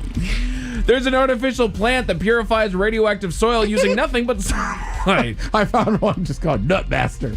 Oh, is that really one? Is it Nutmaster? All right. Nutmaster spread. I like this Nutella. Well, technically it's Nutmaster. Mom says we can't afford Nutella. Nutmaster. I can't let him go. He's the Nutmaster. Oh, you guys had Nutella. We had Nutmaster. Yeah, exactly, man. Doctors have made the shocking statement that there's no conclusive evidence to support the TikTok claim that using castor oil on your hair will promote growth. Jesus Christ. If it's on TikTok, automatic. I don't care if they have lab coats on. If it's on TikTok, automatically assume nothing is true. Nothing is real. Enjoy it for the entertainment that it is, Castor and oil. move on. Castor oil. Castor oil is like a miracle oil, man. It's everywhere. It's on everything. Jesus God. Apply it before you go to bed, and you'll feel Your great. hair will grow. Just update. This won't shock anybody. Guess who has a Nutella spread that's off-brand that's very good? Costco. Yep, Kirkland. Of course. They got a hazelnut spread. Guess who makes it? Nutella. Yes. More than likely. You bet. Back to the castor oil there. That's just one of those myths that keeps going around. And in fact, there's a lot of myths that needs to be debunked. The Men's Room Top 10. The Men's Room Top 10. So this comes to us via Reader's Digest, and it's the most common science myths and misconceptions busted. The myth is storing batteries in the fridge or freezer. Has anybody heard this one? I've heard it, but I don't know if it works. It'll make them last longer. Freezer you see. is what I heard. Yeah. So putting batteries in a freezer or refrigerator to prolong their life and keep them fresh is a widely shared myth that has been debunked by scientists and battery makers. Truth is, keeping batteries in very cold or hot temperatures actually reduces their performance. In fact, storing them in the fridge or freezer exposes batteries to a lot of moisture in the form of condensation that can damage them after you take them out. That's probably the battery company spreading that rumor there. That's right. Oh, do you have to buy more? It's not going to work. Not going to work. I've never actually heard that one. I have never heard it. This one you don't hear about so much as you see. There's a lot of popular culture of, back in the prehistoric times of the caveman, they rode the dinosaurs and they had dinosaur pets and what humans and dinosaurs never coexisted. No, but I know this. Who thinks that? The Flintstones. Exactly. People and dinosaurs Land may of have the Lost. lived side by side on the Flintstones, but in real life, dinosaurs became extinct about 66 million years before humans started roaming the planet. Come on, people. They were Come gone on. a long, long time there. Let's see. What do we know about bats? They're mammals. Oh, they fly. they're nocturnal. Not just nocturnal. They Ted. use sonar. They're right. Because blind. they're blind. But they're That's not, right. And they have rabies. Yeah, true enough. Yeah, I know a lot about Well, there are rabid bats, yeah. I thought they all had rabies. No. Just the rabid ones. But they're the only mammal that has an individual name for their poop, which I think guano puts them on a different playing field. What about scat? But that's kind of any animal. That covers a lot of different Dung, ones. I mean, you could say that's Any for 2 animal. or 3 animals. Right? But the bat has a special name for its poop, and to that I salute them. Oh, that's what Batman says to Robin. I'll be right back. Have to pop a guano. Right. So I'm saying, what other animal Robin. has a name for their poop? I'll be back in 5 minutes. Think about it. I got to pop a guano. Serving up some guano. Like About to whales. serve you a guano Whales? sandwich, mother effer. Whales have a special name for their vomit. I was about to go in on that. Yeah. They're one of a kind. Do we use guano for anything? Why does guano get its own name? Guano. I don't know. Ambergris, we use that for Perfume and all the perfumes rest. and whatnot. Right. But guano's just man. Robin, I'm going to need to pull over the Batmobile and go behind those bushes. I got Like, who came up with that? This animal needs a special name for their poop. Some scientist like, I'm going to do this. I've got to wash this costume. I've got guano on it. Here you go, doctor. I've got my guano sample. Bane punched me harder than I thought he did. It stinks, dude. Guano in my face. The Joker kind of surprised me when he popped out of that ceiling tile. I got guano on my glove. When I used to cave as a kid, man, you come out with your coveralls on, man, just covered in that. Your crap would almost stand up by itself without being washed. It would just stand up in the garage, covered in that crap. I can't wear white underwear anymore because of the guano stains. The guano stain. Alfred pointed it out. You're a mammal. You can fly, and you get your own name for poop. Come on. What do we know about the air on commercial planes? It's awful for you. It's all recycled. Actually, there was a study this week that said it could be really bad. It's full of germs and pollutants. That's right. Yeah. If you get sick a few days after airplane travel, chances are it's not because of germ-laden air in the cabin.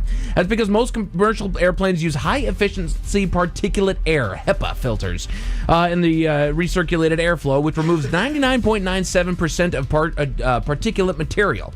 The air in the plane is a combination of 50% filtered air and 50% fresh air from the outside of the aircraft, and it's refreshed frequently. Okay. So it's all lies, all lies. Again, these are science myths, all debunked. What do we know about Thanksgiving dinner? It makes you tired from the turkey. That's right. The turkey makes you sleepy. Jesus Christ. Ted brings it up every year. The misconception that turkey makes you sleepy originates from the fact that the meat contains tryptophan, an amino acid that increases levels of serotonin and melatonin, two chemicals in the brain associated with mood regulation and sleep. But turkey doesn't have enough tryptophan to single-handedly bring on slumber and doesn't contain significantly more of the component than chicken, beef, cheese, or nuts. If you feel especially drowsy after your Thanksgiving dinner, it's more likely you want a nap because you ate yourself into a coma. You gorged. You gorged. I saw somebody put it best. He goes, A, you're eating a massive meal. B, when's the last time you ate a massive meal at 3 p.m.? Right. That's about the only day a year. And then a decent amount of people will also add in a glass or two of wine or beer. Absolutely. It's like, no wonder you're sleepy. Not only that, but Steve, I know you don't like vegetables, but this is one of the few holiday meals where vegetables are really not included. Maybe someone makes Brussels sprouts. Right. That's or about a side it. of broccoli, but typically Green bean casserole. You don't, and that is, again, not a vegetable. No. At that point. Right. Candied yams. Not a vegetable. Right. You're not getting Exactly. right. Mashed potatoes. It's Not a potatoes. vegetable. It's stuffing. It's turkey. It's gravy. It's cranberries. It's I make celery and I stuffing, not a told you I make a broccoli salad, but there's no health redeeming value to it. no. In fact, if you took the broccoli out, would anyone care? Based on everything else you put in it. I mean, it is a good vegetable. You need the crunch. Yeah, the crunch helps. You need the crunch. Use potato chips. I got you. I'm just saying, there's It'll go bacon in soggy. it, there's Put some mayonnaise, Fritos there's in sugar. It's delicious. Science myths that have been proven wrong. What do we know about bulls? There's one thing that They hate red. That's right. They hate the color red. And they love the beach. If you've ever seen a bullfight, they love. Oh, that's right. Yeah. If you've ever seen a bullfight, you know how angry the bull gets when he sees a matador waving that red cape. But contrary to common belief, a bull doesn't go into attack mode because he hates that color red. Instead, he's triggered by both the movement of the cape and the presence of the bullfighter invading his personal space. So you're taunting it. Right. Come and get it. Yeah, taunt it with the green. The bull's not going to be like, nah, it's green, dude. It's cool. They don't care. They don't care. I mean, look, in the NFL, they call it a foul. Taunting. Right, exactly. Right. Doesn't matter what color your team wears. How do you make your hair grow faster, gents? Oh, God. It's cut it off? Simple answer, yes. Frequent trims. Right, yeah. Regular haircuts are great for getting rid of split ends, maintaining your hairstyle, or even giving away a whole new look. But the myth that a trim stimulates and accelerates hair growth is total fiction. Any guy that shaves their head knows that. Yeah, no kidding. It's not coming back faster. It's not coming back at all. Left-handed folks are more creative. Sorry, Steve. False. Nobody's saying that. There are several myths about left-handed people, including that lefties are more creative than righties. This misconception seems to stem from the idea that left-handed people are more dominant in using the right side of their brain, the hemisphere associated with artistry and creativity. See, I would argue that based on the fact that, as Steve would say, when you're left-handed, you have to overcome basic things that are built for right-handed people. Therefore, you have to use creativity to figure out how to live in a right-handed world. That's exactly it. I'm like, you come off as being creative because 88% of the world does something the same way. Right. So when you approach something, same problem, but it looks like you've come up with this incredible solution. It's like, no, I just have to do it this way because the world's designed for you, not me. But it's easy enough to compensate. It's not a thing. But you come off as being creative. It's like, it's not that. It's just everyone else does it the exact same way. I got two left-handed friends I just know from school growing up. And they write with their hands curved. They write from the top down. Yeah, just spiral notebooks. Just based on those and the fact that your desk was built differently and all that stuff. Everything. So it's just, you write from the top down. Well, I get they got to be more inventive, but I don't know that I would think inventive is the word. Right, like I don't know that makes you more creative. You know what? Put it this way. A chef is infinitely more creative than the guy that makes $7 an hour. But when it comes to whipping up a meal real quick out of limited ingredients, you're going to think that the broke dude is a genius. Oh, yeah. Right? I mean, that's exactly what it is. Exactly. And then I'll leave you with this last science myth that has been proven wrong. It's something that we know about the moon. It's actually a made of cheese. Very popular Pink Floyd album. Dark Side. That there's a dark side of the moon. Oh, a dark side of a chicken. Is there really a dark side of the moon? Not exactly. It's more of a case of people commonly confusing the dark side with the far side of the moon. It works like this. The moon rotates once for every time that it goes around the Earth, and because of that, we only see one side of the moon. It is spinning at basically the speed that it's rotating. Yeah. So the far side is the other side, the one that we never see. However, any spot on the moon experiences sunrise, daytime, sunset, and night, just like on Earth. So when it's nighttime on the moon, it's the dark side, but the far side is not always dark. Right. So there you go. some science myths that have been debunked there. A man in China got into an accident on his scooter and ended up stuck for an hour, Miles. What was he stuck into? I will tell you all about it at 5:50. Thank you, sir. Headlines are coming up at 5:50. In the meantime, have we made it to drinking time? Somebody out there deserves to be recognized.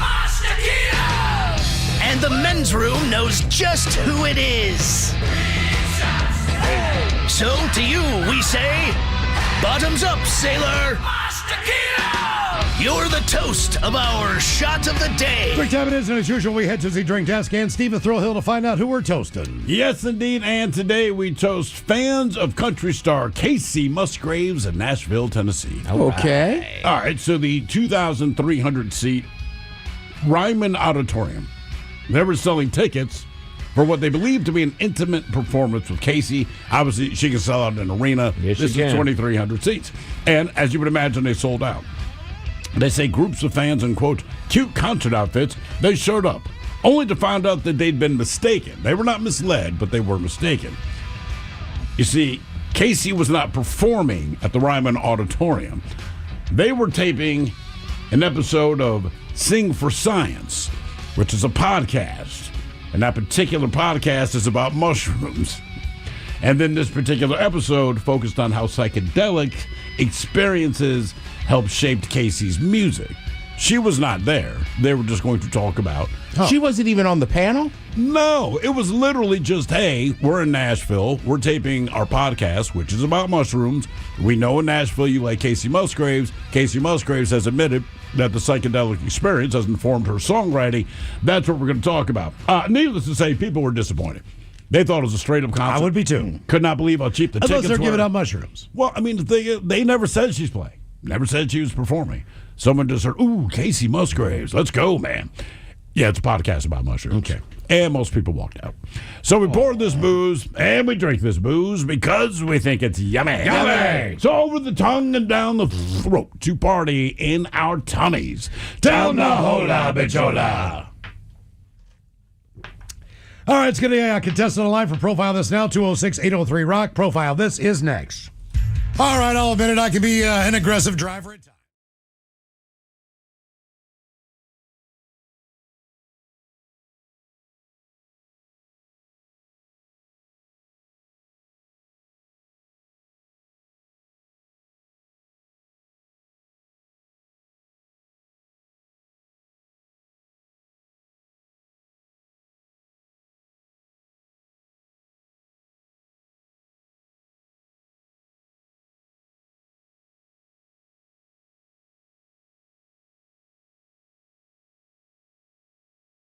It's been Celebrity Tournament Week on everyone's favorite game show, What Do You Know?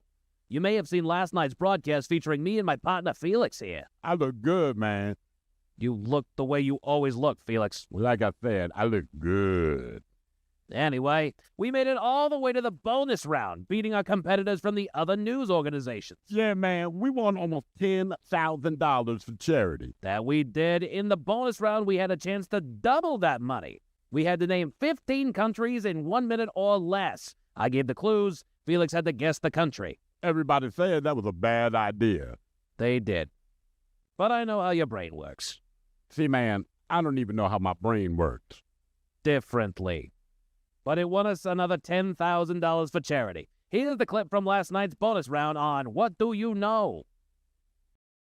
On Thanksgiving, you eat turkey, but you deep fried it in grease with a side order of chili and served it on your best china for your friend Chad, who carved the turkey with a cutter. But you got food poisoning. How did you get to the bathroom so quickly? I ran. But you had to go to the hospital, so Chad drove you in his electric Camaro. I ride. He drove you to the hospital in his electric car because he was Madagascar? And when you saw how much your medical bill was, you said, Doctor, believe. So instead, you took that money to Las Vegas. To bet. In Vegas, you hit a big jackpot, and the Jamaican guy next to you yells, "Oh, Mom!" You're feeling charitable, so you ask this Jamaican fella if he wants to get drinks, and he says, "Yeah, man." At the end of the night, you get a few prostitutes, but when you wake up the next morning, you discover this on your pubic region. Louse. The United States recognized this kingdom on July the 1st, 1962, when the United Nations ended the trusteeship over Rwanda-Urundi that had been administered by Belgium. Come on, man. That's Burundi. Oh, and there it was. It was fun, man. Hope they have us back next time. The chances of that would have been better if they didn't catch you eating the host.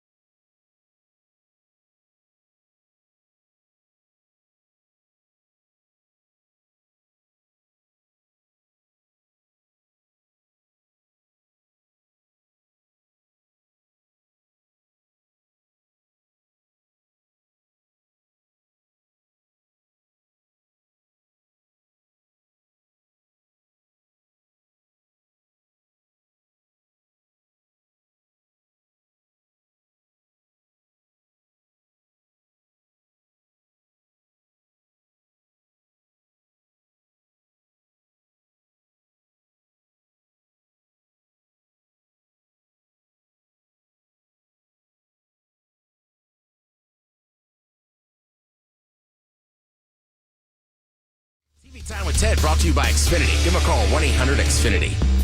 The Men's Room presents Profile This. And Stephen Throwhill, please tell everyone how Profile This is played. Oh, I sure can, Miles. It's a simple game where we share with you a real-life news story. Something that happened right here on planet Earth.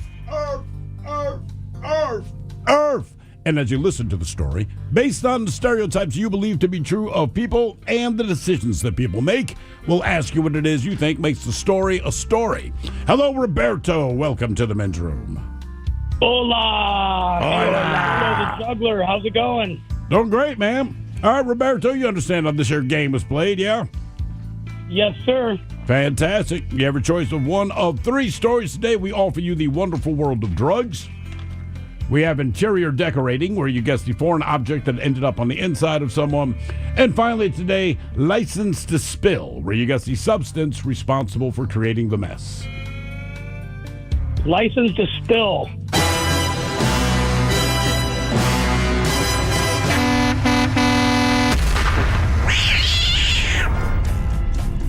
We head to the fine state of New Jersey, where authorities had to implement a brief highway closure along a stretch of I-80 late Monday over what just might be an unprecedented concern. Bags of cargo were covering the highway. Now, officials say they got a call about a 2-tractor-trailer collision in Warren County around 10 p.m. According to the investigation, a westbound tractor-trailer carrying a full load of cargo rear-ended a parked tractor-trailer near the 2-mile marker, tearing open both box trailers and spilling cargo everywhere. But people only cared about the cargo of one truck. In fact, the story doesn't even mention what the other truck was carrying, in spite of it losing its cargo to the road as well. New Jersey State Police, they closed the westbound lanes to allow emergency crews to reach the truck operators. Both refused treatment at the scene. The detour stayed in effect until everything was cleaned up. But the question is, what was the cargo that spilled into the highway out of the one truck that was so important to people that they did not care about the cargo that spilled out of the other? Was it pepperoni? Was it mozzarella cheese? Was it M&Ms, or was it caramel popcorn? So pepperoni, mozzarella, M&Ms, or caramel popcorn? You know, I'm sitting here with my family, and I don't know, what do you guys think? M&Ms? I mean, it's New Jersey, mozzarella? so obviously you think pepperoni or mozzarella. But I do. But he said bags of it, so I'm thinking M&M. You know, I'm. Do I get a thumbs up for M&Ms? Yeah, we're thinking M&Ms. That was right off the bat. What the family's thinking. All right. Do you think your family's smart? I think my family's very smart. Okay. Would you say the same thing if they weren't sitting there? Yes. Okay. Glad you didn't have to think about it. Roberto, I think my family is smarter, and I'm going to go caramel popcorn. Well, I don't think it was Smith family. Just to change it up. So what spilled all over the roadway? There was a pepper.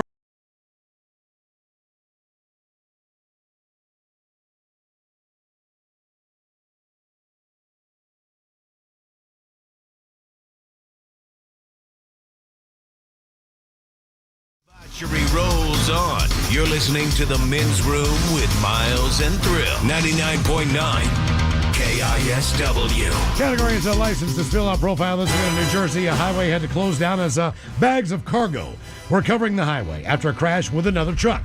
So whatever's in the other truck, no one cared. They just cared about the one truck and its goods. Yes. So the question is, what was in that truck that was spilled on the highway? Pepperoni, mozzarella cheese, M&Ms, or caramel popcorn? And we'll start with Miles Montgomery. You went with the old caramel popcorn.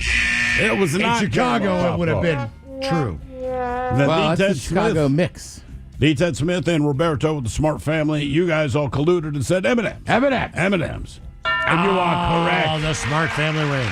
That's the last time you got some M&M's for the kids. Tell the kids are right. Family M&M's. Tell the kids are right. Yeah. Go out, get the pretzel ones, get the almond ones, all of them. Get the fudge ones. Have you seen the big bags, the ones that they have next door at the shop? Yeah. They got like peanut butter, like pretzel ones. It's amazing. Quite the brownie one. Quite the selection. Now for all TV news all the time for TV Time with Ted. And now, because your pathetic life is confined to countless hours in front of a talking box, the Men's Room presents TV Time with Ted. All right, your choices today: Jimmy Fallon, Seth Meyers, Stephen Colbert, or Ted Smith. Is it Ted or is it late night? And it's right there. The title. These guys have teams of talents and writers help them come up with their monologues each and every night. It is up to you to determine: is this an actual late night joke and from whom, or could it be a the Ted Smith original? Musician Harry Styles ran the Berlin Marathon and entered the race under a fake name. That's crazy. Harry Styles is his real name? Fallon. Seth Meyers. Musician Harry Styles ran the Berlin Marathon and entered the race under a fake name. That's crazy. Harry Styles is his real name? I want a good fake name. Michelob Ultra just dethroned Modelo to become America's top-selling beer brand. Beer drinkers say it's because of the mellow taste and the fact you have to drink 11 of them to feel anything. Seth Meyers. Ted Smith. Jimmy Fallon. Oh, hang on. Something went wrong here. Hang on. I'm sorry, Ted. Sure, blame something, Mike. Something went wrong. Yeah. You know, Mike can't do anything. Or something. I redid them. One, there was 207. Is that the issues or 207? There's 207. Modelo's not. Click on the beer in America anymore. Just go for it. Pillsbury is introduced. Seth Meyers. Click on the other 07. I did switch it. It didn't go through. Son of a, you just have to trust me. That was Jimmy Fallon. I don't believe you, but whatever. Hamburger Helper stock is on the rise once again because people started buying it again. The New York Times says it's a bad sign for the economy. Gee, thanks, said Hamburger Helper. I hope that's you. Yeah, that's me. That's cool. Yeah, it's a bad sign. You got to stretch the meat. They have the Hamburger Helper meter, much like the Waffle House thing with hurricanes. Yeah. But they're serious. Like, the economy's going down if people are buying more Hamburger Helper. But you're right. Hamburger Helper's like, sorry. This ain't on us. Canned meats are coming back, too. I think a lot of things. Ramen noodles going to the roof. Pillsbury has introduced... Seth Meyers. Just play it. Pillsbury has introduced a new funfetti sourdough bread mix, and if that sounds good, you're also baked. I love funfetti anything, and I prefer sourdough. I don't know that I need funfetti in my sourdough. What do you like about funfetti? funfetti? A croissant, I'd be like, okay. Do you like the taste, or you just like the aspect? I like the taste. The sprinkles. Tastes like birthday cake. Okay. That's what I mean. Not a croissant. I'd be like, because croissant to me lends itself to something sweet. Sourdough, I'm not thinking, what do you got that's sweet I can put on here? Yeah, exactly. Would you put Nutella or even Nutmaster on sourdough? Nutmaster. Hey, man, I want to include the lesser bread. No, not Nutmaster. Nutella. Apparently, the NFL has approached Adele about performing at the 2026 Super Bowl halftime show. Good news, she's considering it. Bad news, she wants to debut a new song that disses Drake. Fallon. Apparently, the NFL has approached Adele about doing the 2026 Super Bowl halftime show. Good news is she's considering it. The bad news is she wants to debut a new song that disses Drake. Oh. You think she could rap? Adele? Ed Sheeran does it Depends on sometimes. what her boyfriend can teach her. I don't know. All right. I don't know. Be kind of interesting. She's got that thick accent, so it might be interesting to hear. No accent. She's definitely got like a Cockney accent. Cockney rap. Oh, yeah. It's called, what do they call that over there? They call that drill, too. So if you watch Monday Night Football, which I'm sure a lot of people do. Yay! Really? You're going to bring this up? Well, now I'm going to get to ESPN No, too. see how you're doing. I will say that was the first time I read today. It was the first time the Lions beat the Ravens. It's like 05 or something crazy. Hey, man, they earned it. But if you watch ESPN 2, they have the Manning cast. Mm-hmm. So one of the guests on last night, because the Ravens were playing, was Michael Phelps. I never really thought about it, but I guess Eli Manning and Michael Phelps kind of look alike. So here's Eli kind of talking about it. There's been several instances from over the years. People came up to me. They thought that I was you. They thought I was Michael Phelps. I was at Newark Airport a few years ago. This guy walks up, has pen and paper. I start to sign my name, and he's like, I'm a big fan, Michael. I'm kind of like, that's weird. I hand the paper back to him, like, I'm not Michael. He's like, you're not Michael Phelps? I'm like, no, I'm not Michael Phelps. I won't say names, but there was an astronaut at a Super Bowl, and he came up to me in a suite, and he was like, I'm such a fan of your dad and your brother. And I was like, I have 2 sisters. Like, who are you talking? And I was like, oh my God. I never really thought about it. But Well, when they were Michael talking Phelps about- doesn't have his beard. Yeah, just the fact, like, man, that's not a bad call. I Plus, I can think see that. Eli Manning would be much bigger in person.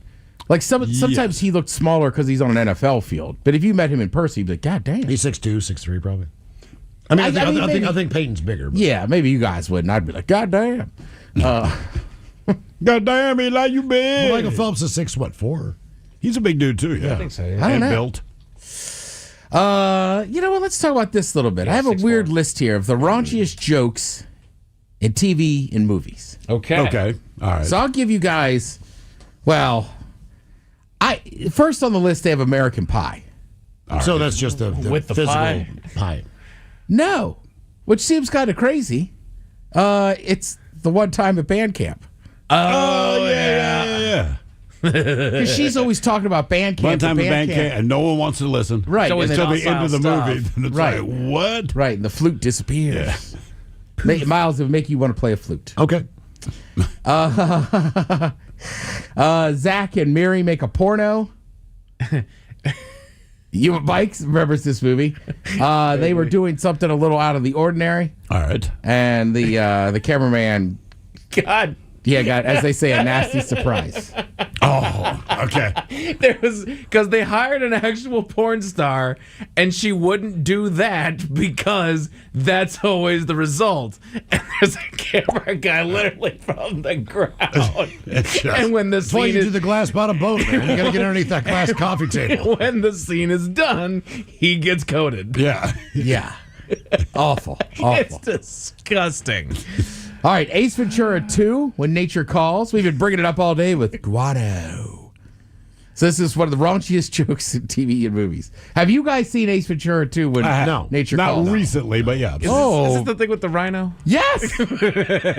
So what's the premise? He's in a fake rhino trying to, surveillance or whatever. You know, it's really hot in these rhinos. So he ends up going out the back door, and it looks like the rhino's giving birth. Yeah, but out basically, pops essing out Jim Carrey. Yeah. And he's all covered in goo and stuff. But like the people on this safari are like, it's giving birth. It's like, no, it's not. He's making Jim Carrey noise on the way. I forgot how much I like that movie till today. Bumblebee Tuna. Yeah.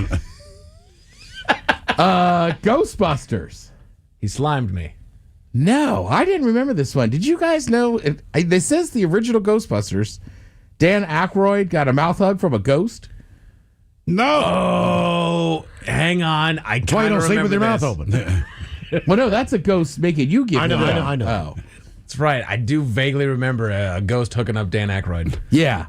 Well, my throat doesn't hurt because I snore. It's because of that damn ghost. I mean, I would just think, like, if that's going to happen, we're moving to a haunted house. I mean, as a ghost, if it's a ghost, do you feel anything? Like, I appreciate you being there, but at the same time, it's like I don't feel it. Keep trying until I notice. Keep working it. That's a great way to get ghosted. I had one the other night. Well, not a ghost. It was a dream, but same thing. You wake up right before the action. It's like, damn it. I'm past that. I'm always pulled away right before the action gets started. Yeah, always. You know, we're going to the bedroom, whatever. Like it's about to happen. That window is open for me. I am on. Right. I'm in it. I'll walk in there and the wall's gone. And she's like, hang on, just grab my water. I'm like, all right, cool. And so then I have to go into the other room and they ask me why I'm naked. And I said, well, I'm in there doing a About thing. to have sex. Hang on, I need you a real second for over here. And then all of a sudden I get pulled away and it never happens. And then I wake up. Bridesmaids? The laxative. The diarrhea scene. By far. That's so foul. That is horrible. That was a foul scene. That wasn't funny for me. That was just foul. We'll piggyback on that. Dumb and Dumber. Harry's toilet mishap. Oh, yeah. Yeah. Right, the toilet doesn't flush. That's a nightmare. It really being in a chick's house and the toilet doesn't flush, and you just laid it down. Lay it down. Animal House. I don't know if this one's that raunchy. When Bluto impersonates a zit. Oh, and just slams the guy's cheeks. Yeah. I think that one's fine. Let's see. Austin Powers, the spy who shagged me. Austin drinks poop. Yep. And then the number one raunchiest joke in TV or movies. It's from a movie. There's something about Mary. Oh, the gel. I'll have what she's Good call, Miles. Yeah, the hair gel. Oh, yeah, sure. I thought it was all the gay people having sex in the bushes. When they pull in front of their rest stop. What is going on around here? What in the hell? But that was a thing back then. Like, that was based off of back then true things that went down, on a highway in Pennsylvania, specifically.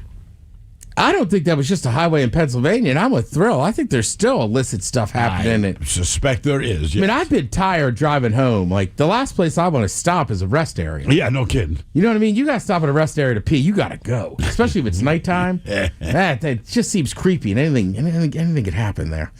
Yeah, we talked about it last night, or you talked about it a little bit. Obviously, Monday Night Football, if you weren't a fan of those teams, a lot of scoring, good to watch. But obviously for you guys, that's a tough loss. Well, I guess not a tough loss. It's a good game. But Detroit looked good. I would say this, and I was thinking about it last night, because look, the Seahawks, week 1, you're like, and you win the next week, then they destroy the Saints. Like, I say this every year, the first 3 to 4 weeks of the NFL season are just unpredictable, right? Like, especially last week, week 3, we saw that, right? We saw teams that shouldn't have been winning. So I would tell everybody, like, your team's probably not as good as you think right now. And unless you're the Bills. Or like your team's probably not as bad as you think it is right now.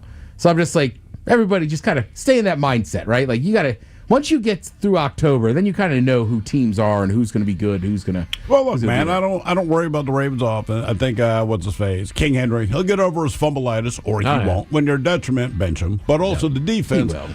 When a team puts up 112 points in 3 games and you're 1-2, I would say maybe look at the defense.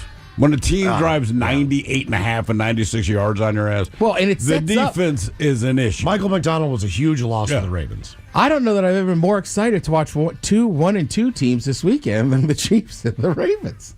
Yeah, no, that'll be. I'm just like, all right. They got to be able to stop. The Chiefs are garbage. Hottest thing in Seattle right now: Mariners back in action tonight. Yep.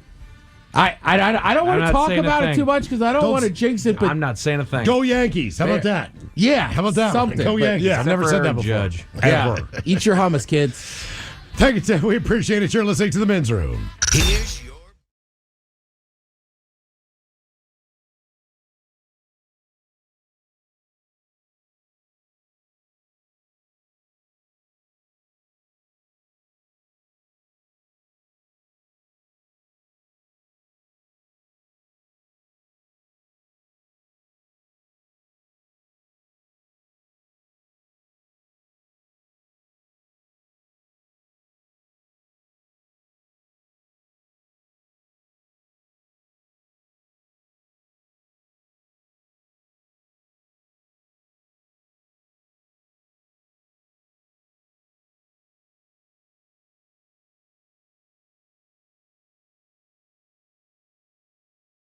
It's been Celebrity Tournament Week on everyone's favorite game show, What Do You Know? You may have seen last night's broadcast featuring me and my partner Felix here. I look good, man. You look the way you always look, Felix. Well, like I said, I look good. Anyway, we made it all the way to the bonus round, beating our competitors from the other news organizations. Yeah, man, we won almost $10,000 for charity. That we did. In the bonus round, we had a chance to double that money. We had to name 15 countries in 1 minute or less. I gave the clues. Felix had to guess the country. Everybody said that was a bad idea. They did. But I know how your brain works. See, man, I don't even know how my brain works. Differently. But it won us another $10,000 for charity. Here's the clip from last night's bonus round on What Do You Know? On Thanksgiving, you eat turkey, but you deep fried it in grease with a side order of chili and served it on your best china for your friend Chad, who carved the turkey with a cutter. But you got food poisoning. How did you get to the bathroom so quickly? I ran. But you had to go to the hospital, so Chad drove you in his electric Camaro. All right. He drove you to the hospital in his electric car because he was Madagascar? And when you saw how much your medical bill was, you said, Doctor, believe. So instead, you took that money to Las Vegas. To bet. In Vegas, you hit a big jackpot, and the Jamaican guy next to you yells, "Oh, Mom!" You're feeling charitable, so you ask this Jamaican fella if he wants to get drinks, and he says, "Yeah, man." At the end of the night, you get a few prostitutes, but when you wake up the next morning, you discover this on your pubic region. Laos. The United States recognized this kingdom on July the 1st, 1962, when the United Nations ended the trusteeship over Rwanda-Urundi that had been administered by Belgium. Come on, man. That's Burundi. Oh, and there it was. It was fun, man. Hope they have us back next time. The chances of that would have been better if they didn't catch you eating the host's dinner backstage. Okay, well, we have very similar appetites, man. We'll see what the future holds. Until then, we'll be back next hour.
Room returns with Miles and Thrill. Now, let's see what's happening in the real world. Here we go. Texas man upset his neighbors are having a party, so what does he do? He shoots a woman in the chest. Meanwhile, after a man sets fire to a cafe that did not have mayo, in steps Hellman's Best. Ohio school administrator resigns after stealing 11 lawnmowers from local schools. In a cat's world, having 9 lives is one of life's golden rules. And a man in China gets his head stuck in a traffic light. It is time for your headlines.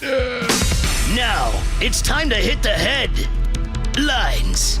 Here's Mike Hawk. Our top story, we're going to China, where a man was caught in a jam. Authorities got the call about a moving accident involving a man on a scooter crashing the vehicle into a temporary traffic light. Now, normally, this would be a simple case of sending a small crew out his way to check up on him and make sure he didn't hurt himself too bad. But this accident required a little extra attention, because the man didn't just crash into the traffic light. He ended up with the light stuck on his head. I saw that. How? I have no idea. He had to have hit it straight on and like kind of ejected forward from the scooter and launched himself on there. Because I can't think of any other possible way that you ended up with that thing stuck on your head. If you didn't do it voluntarily, yeah. So Somehow he knocked down the traffic light and lodged his head into one of the light ports, unable to free himself.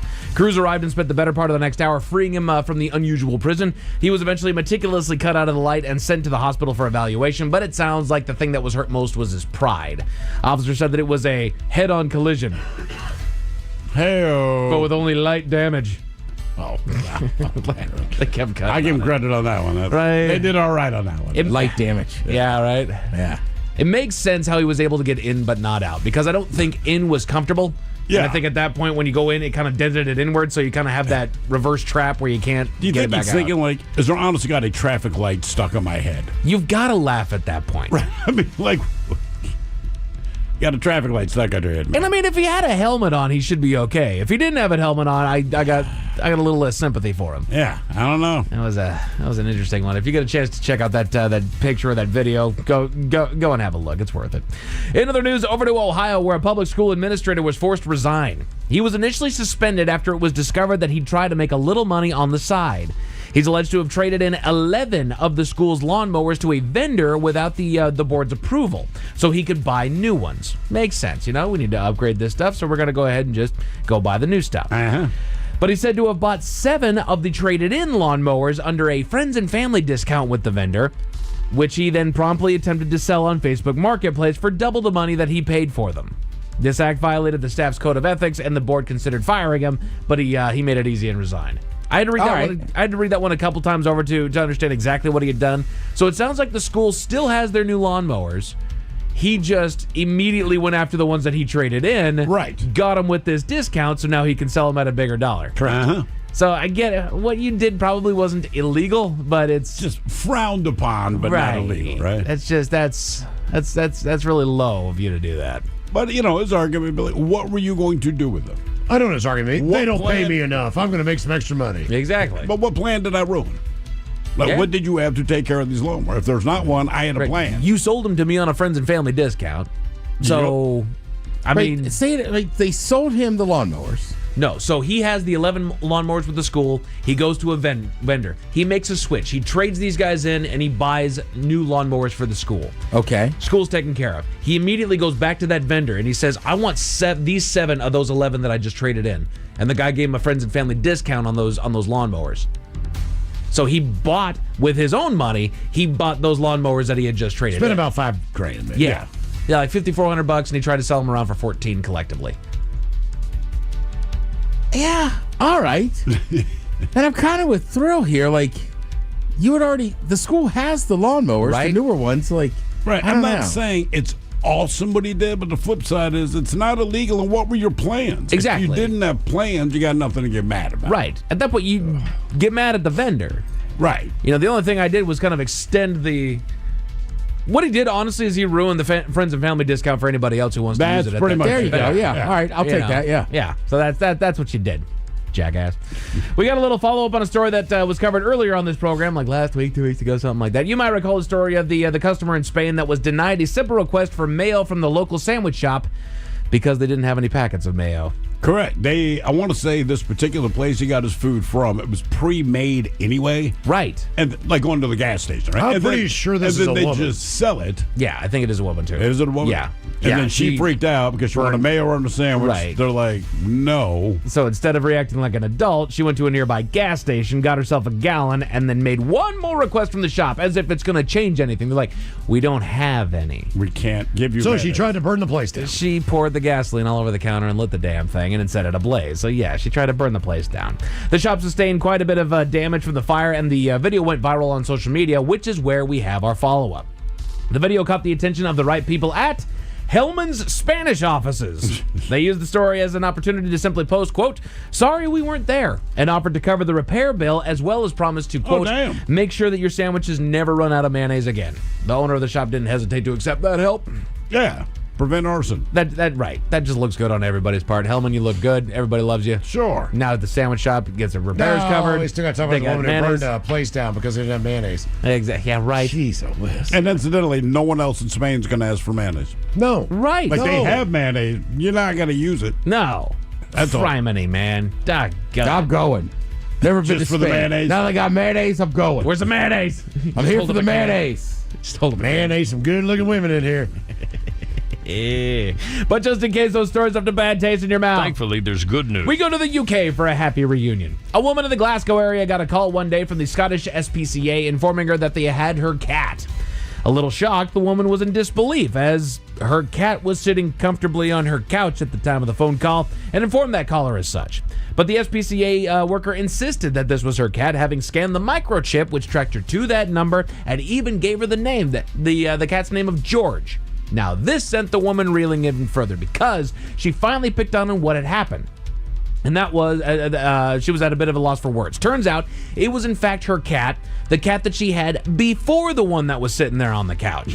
That had up and disappeared 9 years ago. That is insane. The rescue charity picked George up while rounding up a handful of other felines in the area and made the call. She quickly made her way over to the SPCA office and picked George up to bring him home, where he is adjusting back to life at home with the family and his new baby brother. He's readjusting because he left in the first place. Exactly. Now they brought him back. He's like, I can't believe I have to escape again. Right. There's 4-year-old cat that just up and vanishes. They have no idea how George got out and where he went afterwards. He put the effort in. That's right. 9 years gone. And if I look at that like, I think George is a little bit salty about the fact that it's like, who's this guy? George went to find himself a friend. So yeah, he goes by Jorge now. Exactly. He's laying it. He was out there laying it down. He's got a teardrop tattoo. I'm just saying, like, he's changed. It's been 9 years. He has changed. And Miles is right. He might have sired a family. He smelled something and went, I'm on my way. I'm after that. Oh, yeah. Somebody was in heat. Give me a slice of that. Give me a slice of that heat. Come on, baby. God damn it. Not for the heat slice. I don't know what's worse, when I said or you. Someone was in heat. Get a slice of that. Get a slice. Ah. Hey, girl, get a slice of that heat. Slice beats pie. I can smell your pheromones. Or I can hear him. Oh, you're ready. Or I can hear him. Men's Room Sports, just for future reference, the Mariners will be on every day for the remainder of the season at 6:40 p.m. over en route, with the exception of Sunday, which will be a noon game. The first three against Colorado starts later on tonight. I hate this team. I just want that to be known. I hate this team. You've also got WNBA playoffs on ESPN and preseason hockey featuring your Seattle Kraken over on Kong if you want to check that out. As far as your weather, should be mostly clear with a low of 55 tonight, making way for a beautiful sunny and 73-degree day tomorrow. Enjoy it. The clouds are on their way back, gents. That is it for your headlines. With that, Mike Hawk is out. Hey, sure you appreciate it. We'll see you next time for the return of Who Sucks Less. The lovely Jolene's coming up next. Yes, indeed. It's all true. But in the meantime, well, we be all about this bitch. So until tomorrow, please do what you do best. And for Aletha's sake, stay beautiful. The Men's Room has been taped before a live studio audience. Wardrobe and makeup provided by Mantastic Limited. This has been a presentation of the Men's Room Radio Network. Oh, man! A Double Flush production.